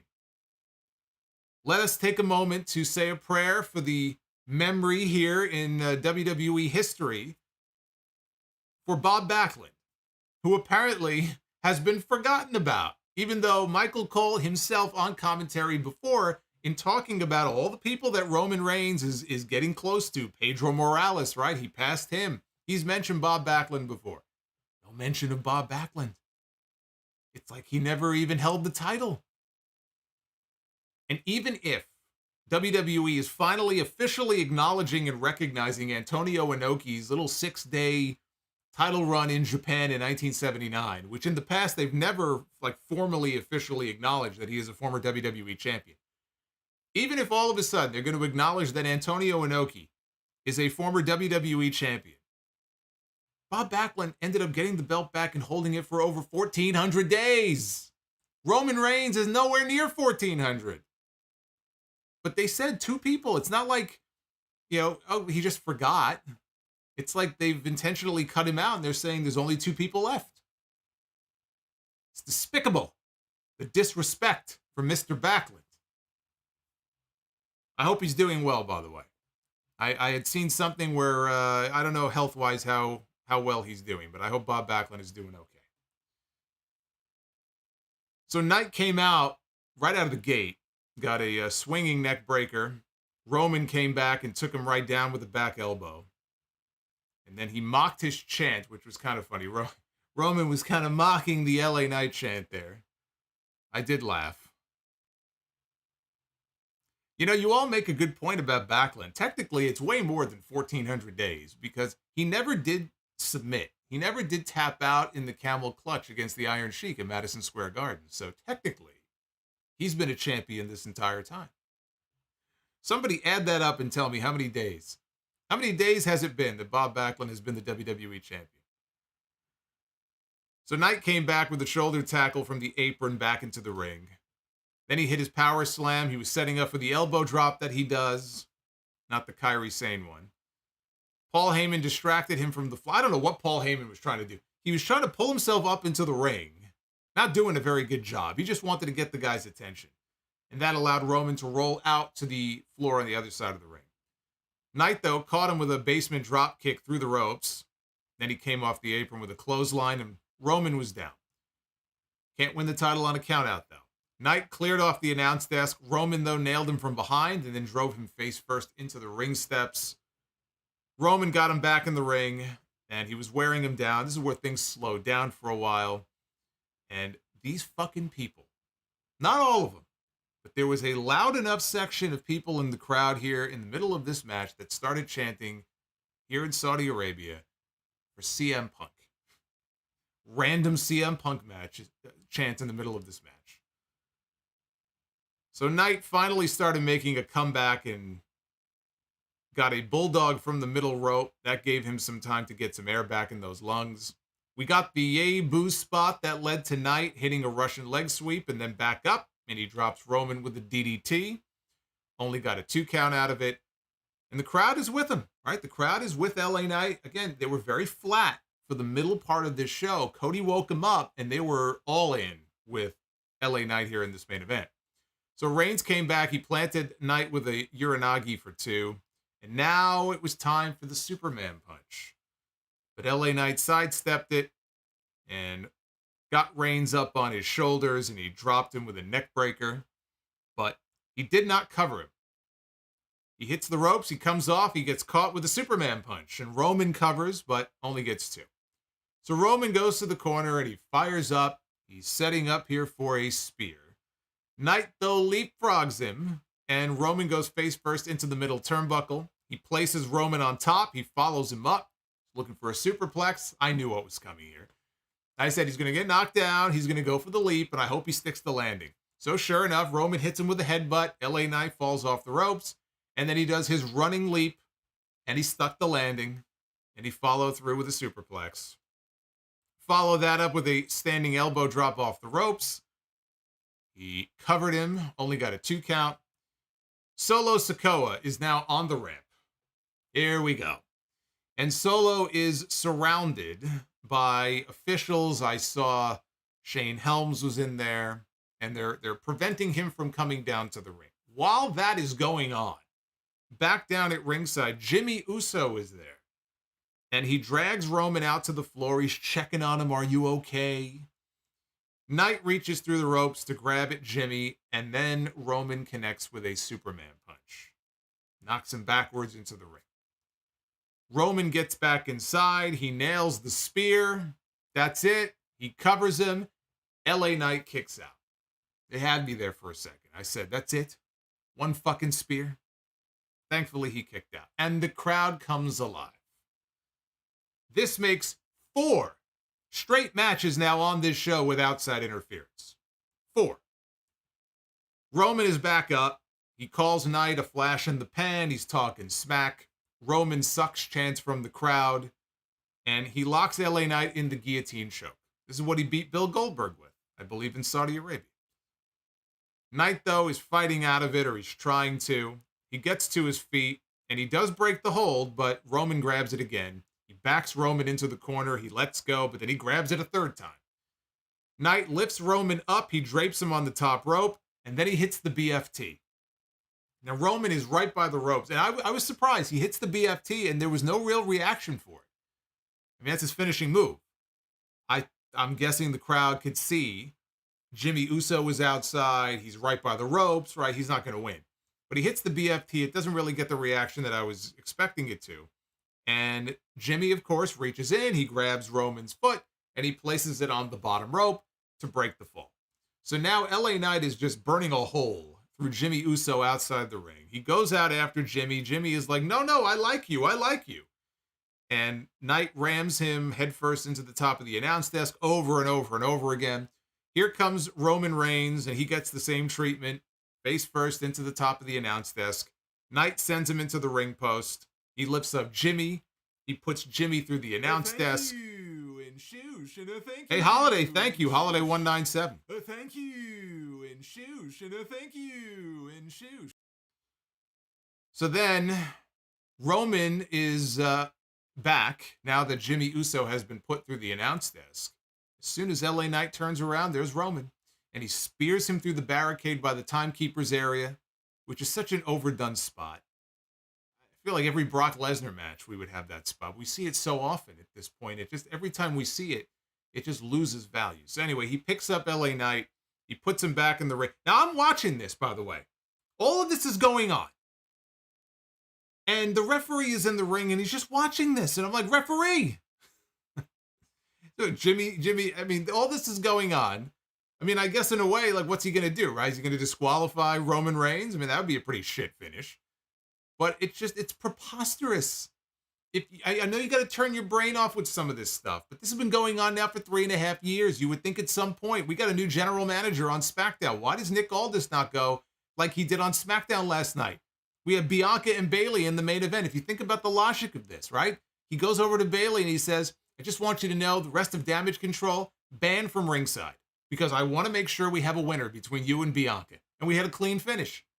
Why wouldn't Nick Aldis say the same thing? You're setting a big main event up for a big event like this. Why doesn't he go to the Bloodline and Paul Heyman and say, going to be a great match at Crown Jewel, but the Bloodline, banned from ringside. No Jimmy, no Solo.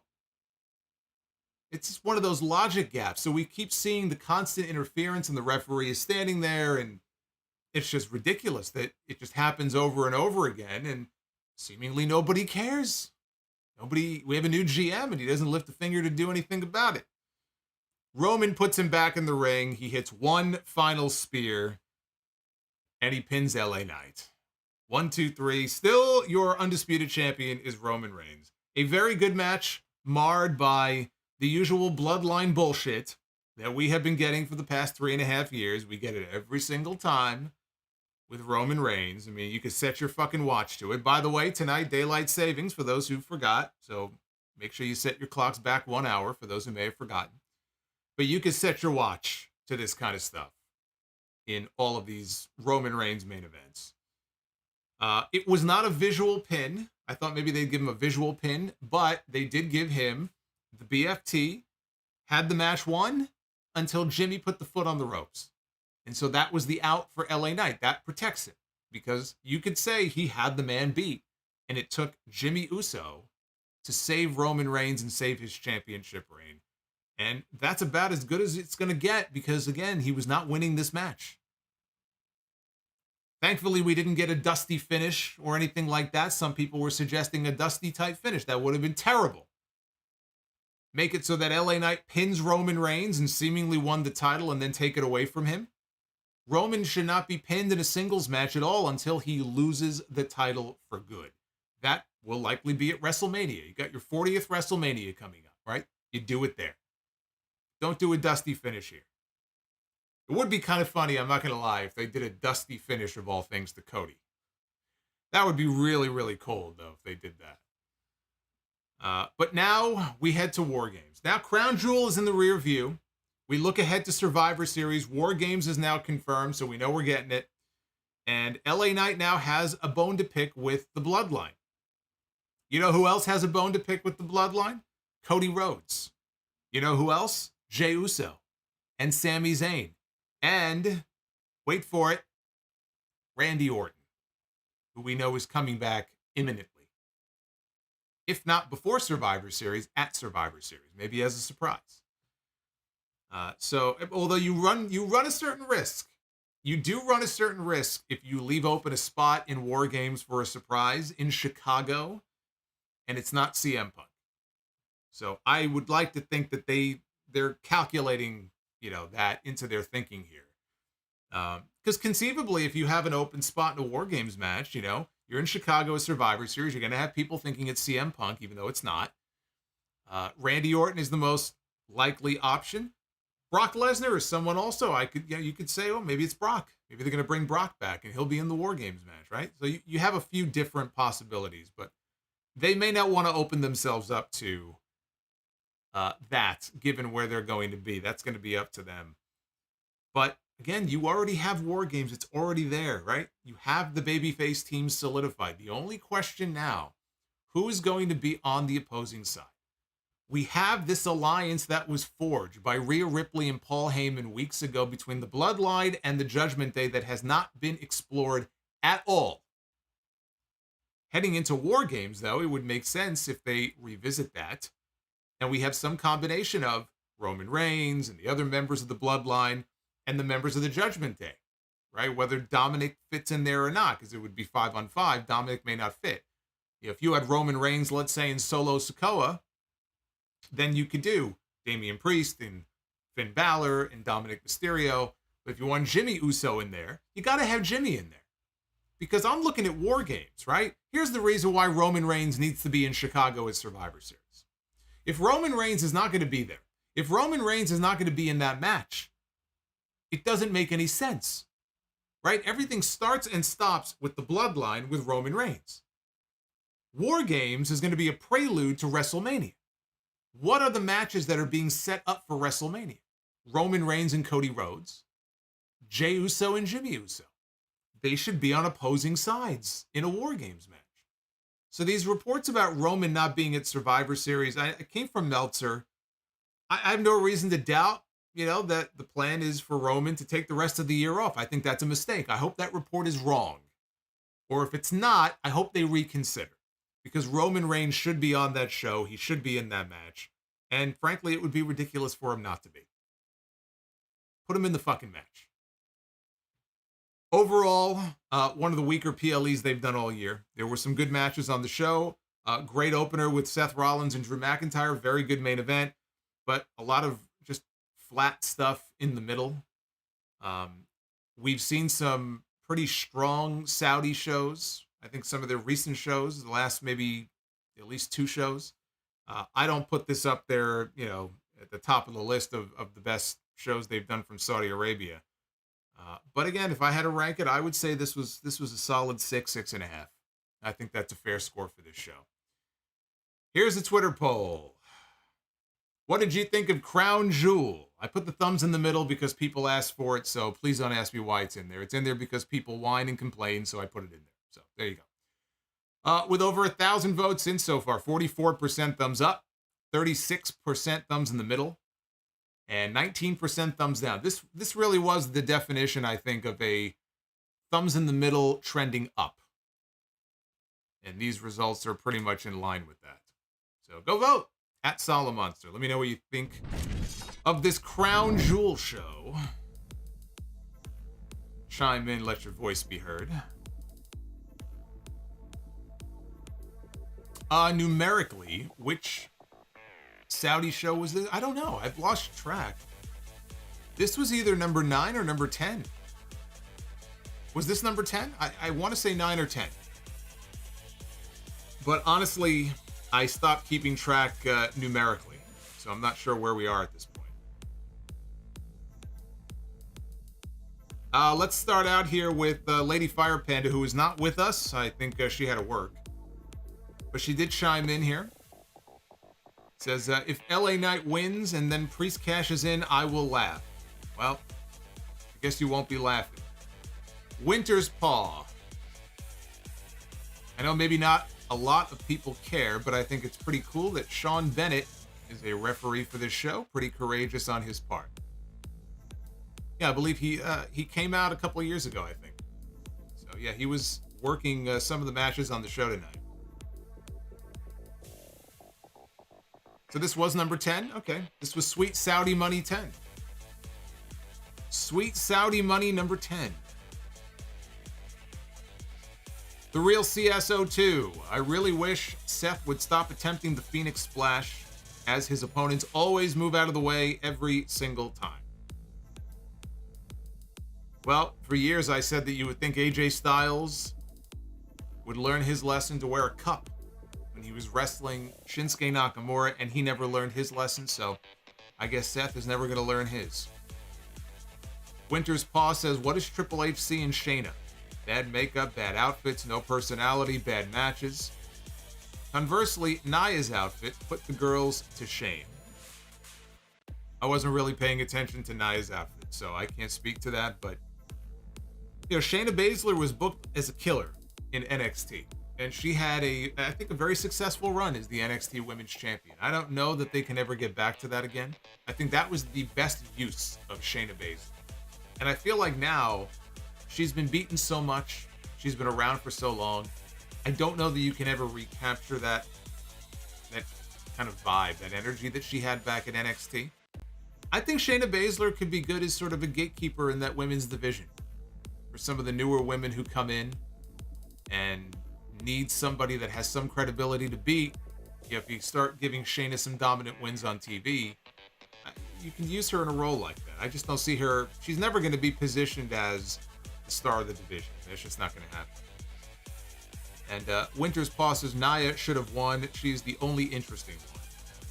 Well, there's no accounting for good taste there with that super chat. But Winter's Paw, that is certainly an opinion. Not one that I agree with, but that is certainly an opinion. Tyler says, love you, Solo. Appreciate you so much. I appreciate you, Tyler. Thank you very much. Base Beerus says, on my way to a wedding on a 2-hour car ride, Crown Jewel is perfect entertainment for the trip. 10 Samoan spikes. Cena should be coughing blood. No, he got up when the match was over and he was fine. He waved to the crowd and he walked to the back. So apparently it wasn't as devastating as we were all led to believe it is. Some say he's still calling spots. Winter's Paw with the $10 super chat. Bayley looked confused. Appears Io made a call behind her back. That's exactly right. Maybe it's Bayley who turns good at the end. Did not think of that. Either way, the SmackDown Women's division just got more interesting. It did get a little more interesting. It still needs a lot of work. But adding KAIRI is, I think, a step. Sounds like they may be adding some more people soon. We'll see who that is. I always figured at the end of all this, Bayley probably would end up as a babyface just because she's been a heel now for, I mean, what has it been? 3 years? Going on 4, maybe? It's been a while. Actually, you know what? I think it might be going on almost 5 years. All right? So I figure she's probably due for a babyface turn next year. Prince Vegeta 95 with the $9.99. Out of these two reasons, why you think now, 7 months later, they did not do the title change at WrestleMania? You think they wanted Roman to hit 1,000 days, or they wanted to do the Rocky story with Cody? They wanted Roman to hit 1,000 days. That's why they did it. And they got their 1,000 days, and again, who cares? Who cares? What is so impressive about 1,200 days when the person barely shows up, right? Like storyline-wise, why should we be impressed by this? I mean, again, logically, put your thinking caps on for a second, okay? I know that's a dangerous thing to do with wrestling booking, but put your thinking cap on. You have Roman Reigns, he's got that final boss vibe, right? He does, right? He looks like the ultimate boss when he comes out. Roman is a star. For Roman Reigns being champion, when he barely defends the title, he'll go down this year, I think, with 5 total title defenses. Okay, so he barely defends the belt. And every time he does, he only wins with outside interference. Why is that supposed to be impressive? Doesn't sound very impressive to me. If you really stop and think about it, there's really nothing impressive about this run. DEH. With KAIRI and Io aligning and Bayley looking surprised, bringing back Sasha would make the most sense. Crowd was bad for the women tonight. That's a good point. If things go south for Bayley with Damage Control and she needs a friend, I don't think Mercedes is coming back to WWE anytime soon, but that would make sense, though, for her to come back and align with Bayley. Tyler says, if Punk returns to WWE, Survivor Series or the Rumble. I don't think he's coming back at Survivor Series or the Rumble. But of the two, it would be the Rumble. think the Rumble as a surprise would make more sense than just having him walk out and do what? You know, what's he gonna do? I know Chicago will go, crazy for him, but if he's in the Rumble, at least he can actually wrestle and work the match, right? Get the countdown, the buzzer. You hear Cult of Personality, it would get a great reaction.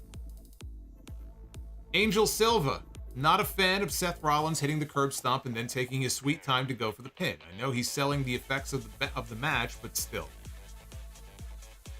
I would rather him sell if he's not going to get the pinfall or off the stomp, I would rather he sell and then have a built-in excuse why his opponent would kick out. The worst thing to do would be for him to hit the stomp and constantly have people kicking out of it. Toxic Drip with $20. Bianca Belair finished was unexpected. The finish, he means, was unexpected. Well, I mean, on the stream last night, I mentioned that KAIRI would probably be on the show today, so. Wasn't really unexpected for me, but for a lot of people, it probably was unexpected. For the people who don't live online constantly like I do, it was probably unexpected. Dev to Dust, Jenna Maraska against Sharmell at Victory Road was bad. Right, okay, well, water is wet. Tell me something I don't know.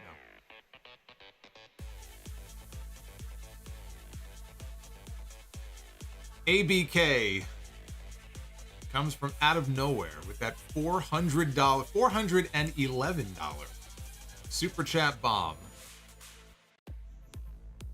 John Cena calling spots is hilarious. It used to greatly annoy me, and now I kind of laugh at it now. ABK, I salute you, sir. Thank you. If he's still with us, I hope ABK is still with us.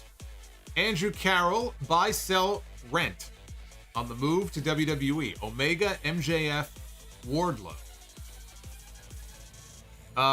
Me personally, buy on MJF. I would rent on Omega, and I would sell on Wardlow. Although I think Wardlow would do very well in WWE. I do think he would do well, but at this moment right now, this version of Wardlow, yeah, no, I'm going to sell on that. Depth to Dust, KAIRI returning was awesome. Also, Judgment Day looked like Tim Burton, Joel Schumacher, Batman villains. I could see that. Ty Arts with a couple of super chats here. Thank you, Ty. Best career years for these four superstars, respectively. Sting, The Undertaker, Triple H, and Kane. We'll start from the end. Kane. And I really, I think I might go Kane in 2000. Kane was just a beast back then, man. You can't go wrong with 2000 or 2001. Maybe 2001. 2001 Kane. 2000 Triple H. For Undertaker, God, he was around for so long. How do you boil it down to just 1 year? I mean, my God, it's almost an impossible task. Undertaker's best in-ring years, though, didn't come until later in his career. So I might go, for Undertaker, I think I might go 2000. Man. It's tough. 2008, maybe? Maybe 2008. And for Sting, best career year for Sting. Oof, man. Well, he had those great matches with Vader back in the early 90s. But, Crow Sting, man, that's when he was at his peak. Even though they fucked it up at Starrcade, that whole build-up, the NWO angle. I mean, he didn't wrestle very often, though. So it's hard for me to answer this question.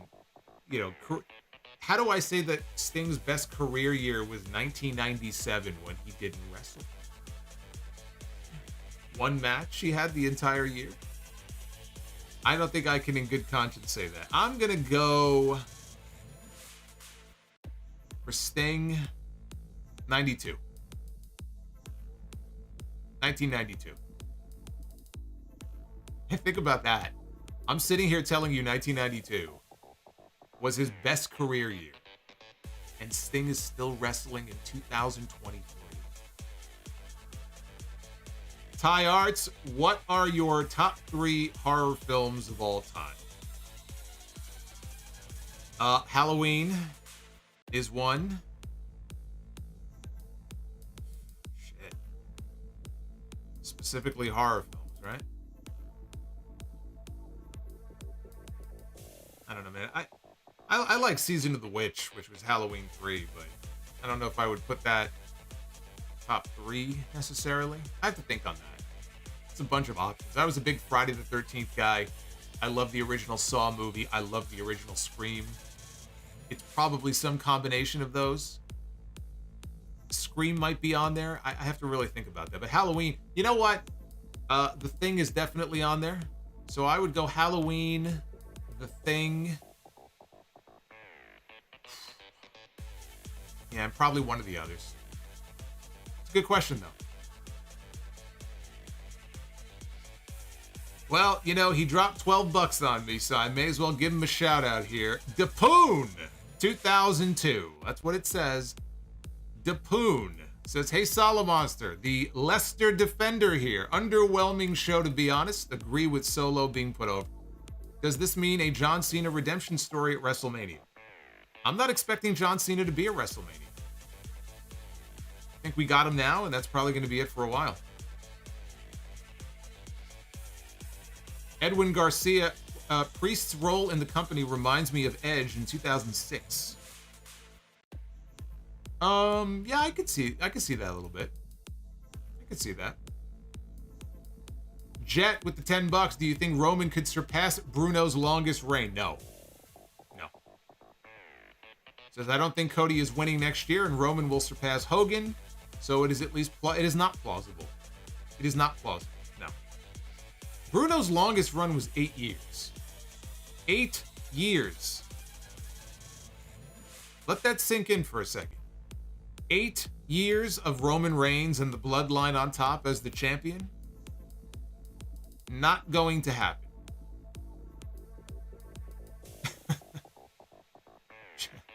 Jazz says Solomonster loves Dapoon. Well, I do tonight. I mean, maybe $12. What's not to like? Ty Arts, middle brother Sam and I enjoyed the main event tonight. Take it easy. Sincerely, Guru TFJ of Ty Arts. Shout out to Ty Arts. Thank you for the support tonight. I appreciate that. Dan McDaniels, Dan Noodles. What a great name. With the $4.99, it says, who's next for Seth and the world title? I don't know. If Will Ospreay had his choice, it would be him. I think Drew is still in the hunt. This Drew thing is not over yet, so I would still say Drew McIntyre. Slim Yoshi with the 10. Hope you've been doing well. Don't know about you, but I believe WWE has a chance to make something very compelling with EO, KAIRI, and Damage Control. What do you think? Yeah, I mean, they have that potential. Are they going to do it is a different question, but yeah, the potential is there for it. Remind me, when we saw KAIRI and EO on that one episode of Lucha Underground against Penta, for those of you who watched Lucha Underground many years ago, they did an entire match, like a gauntlet, and it was Pentagon Dark against KAIRI and they had different names, but I'm pretty sure EO was one, KAIRI was the other. Who was the third one? Who was the third Japanese talent in that match? Because I wonder if maybe it's her. If she's going to be on her way to WWE. I can't remember who it was, though. Giandre Kincannon, I shared your tweet about AEW not being dead in a wrestling group that I am in. I told them you are the best in the game. You have a few new followers. Well, thank you. I appreciate that. Yeah, there were a bunch of people who started following me after I posted what I thought was just common sense yesterday. It's amazing how shocking common sense could be sometimes. In a sea of content creators that are not always full of common sense.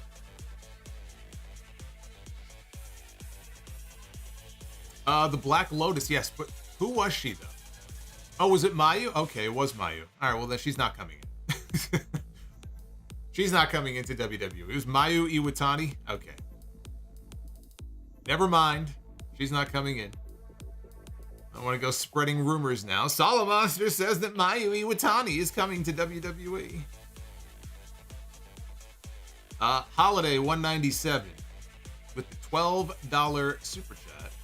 I think John Cena will have his last match at WrestleMania 40. He could face Gunther for the Intercontinental title. It would build a great storyline on whether or not he can break the losing streak and win one V1 title that eluded him, only to lose. I understand the story you're talking about. I gotta be honest with you, I don't like the match.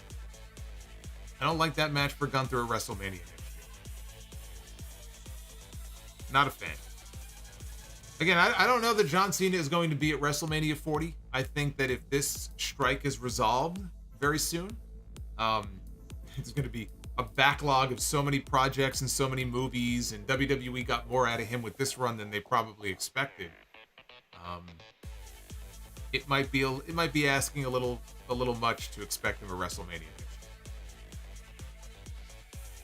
Jazz Jackrabbit, after 5 years, what's the most memorable WWE moment in Saudi? For me, it's either Titus World Slide or when the wrestlers were detained but Vince left.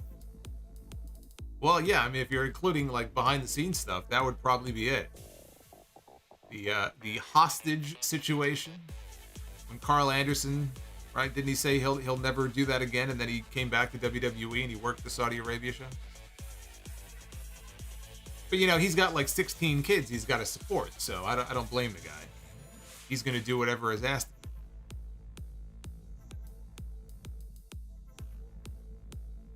All I know is that Seth Rollins and Edge had a fantastic Hell in a Cell match in Saudi Arabia. I think that was 2 years ago. I think it was Crown Jewel in 2021. DeAndre Kincannon with the $10 super chat. Who is better, Edge or Christian? I have been saying Christian for years. He has more standout years to me. 2009 with that ECW roster. 2011 and his return has been better than Edge's. What do you say?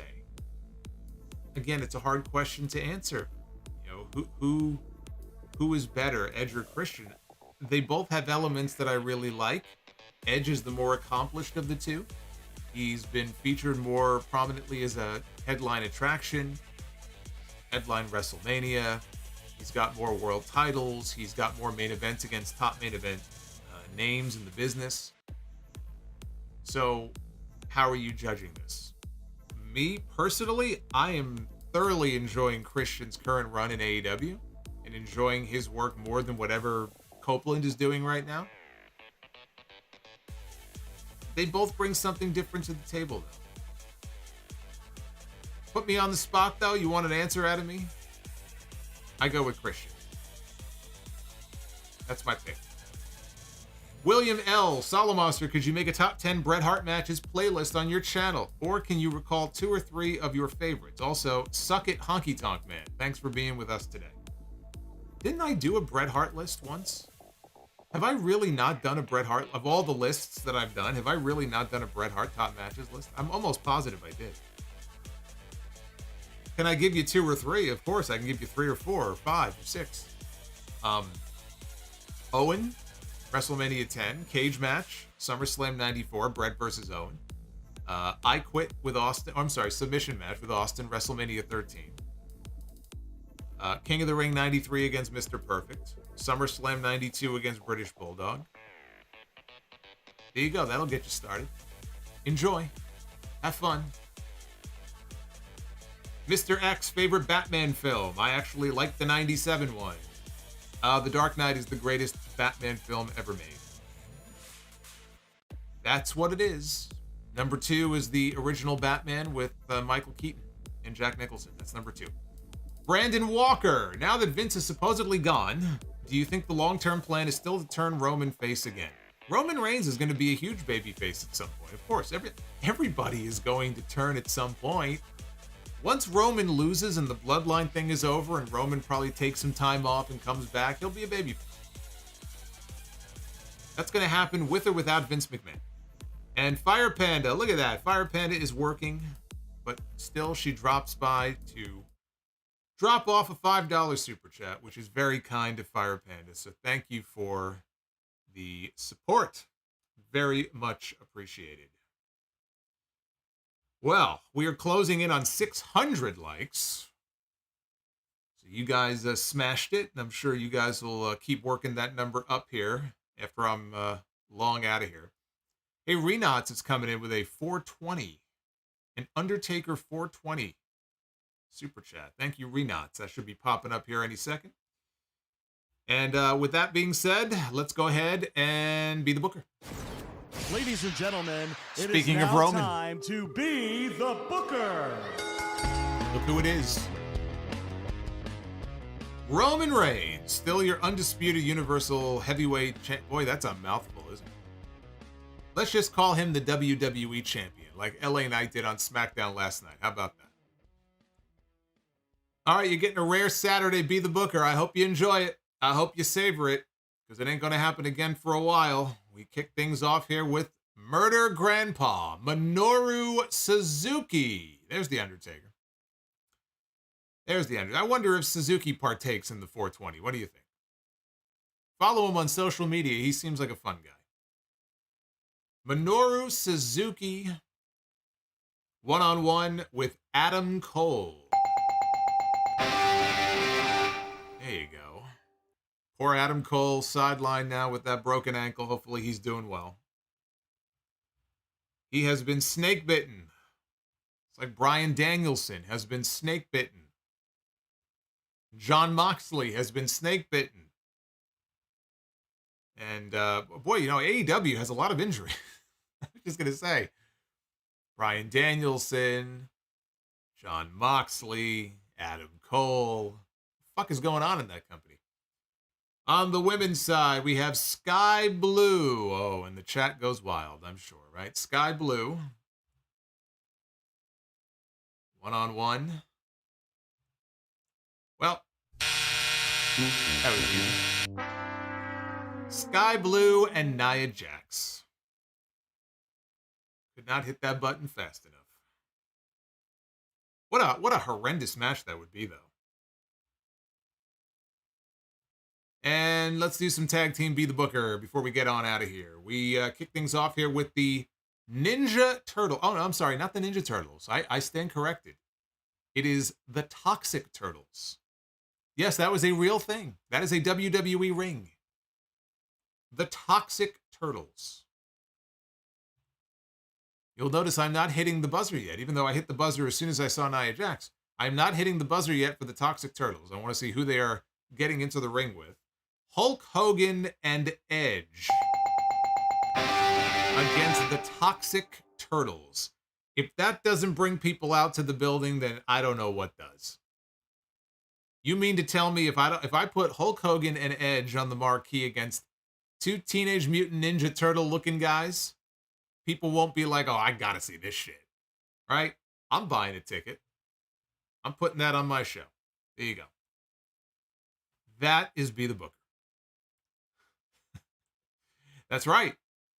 The genius of it, they cannot be pinned because of their shells. Their shoulders are not on the mat.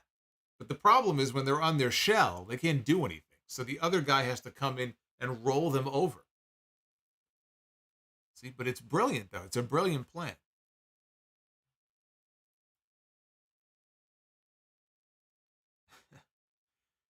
Did I see the ooze in New York City? Have you been to New York City? You don't have to go very far to find ooze. All right, well, that is your Crown Jewel review, right? Have we gone through all your super chat? We got one more coming in. You're not going to keep me all night. I got to go have dinner. Juan Ocampo, though, is coming in with a $4.99. Juan says, hey, everybody, I am not enjoying my day from being hungover.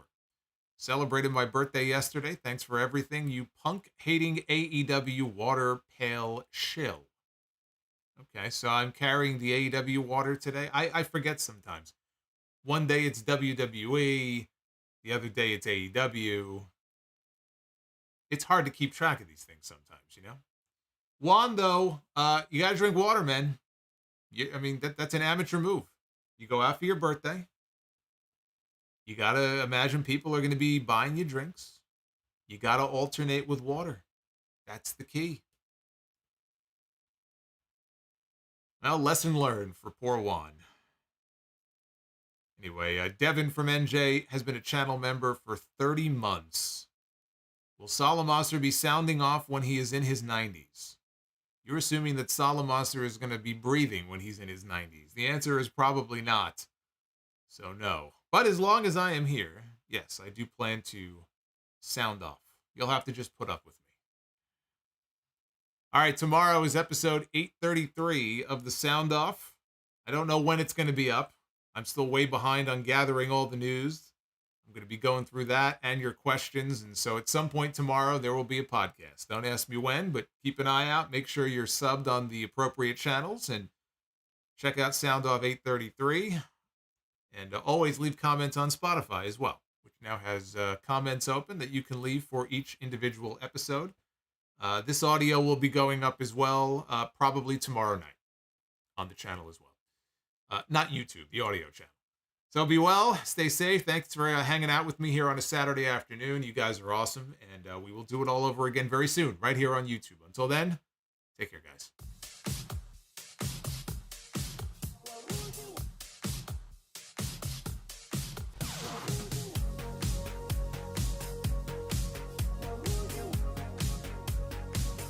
Oh, we got to come back here. We got a late super chat coming in. Late super chat. Am I coming back for Collision? No. Is that a real question? Oh, it is a real question. No, I'm not. No. I'm not coming back for Collision.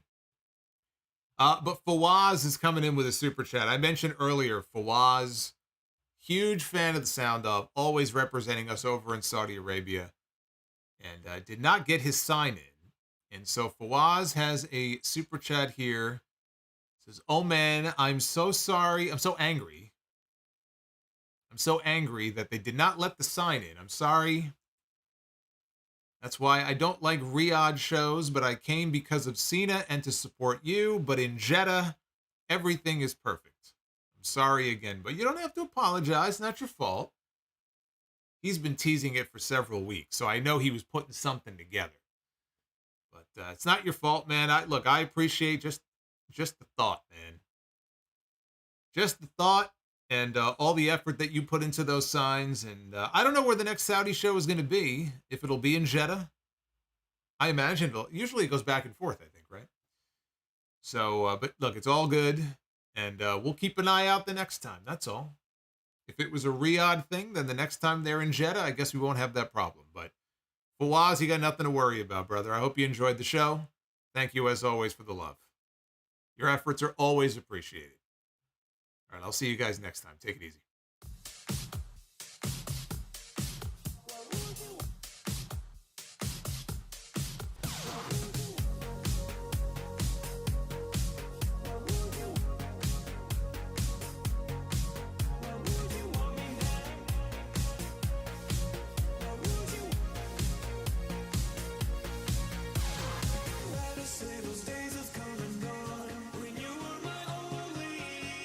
Do you feel him, sir?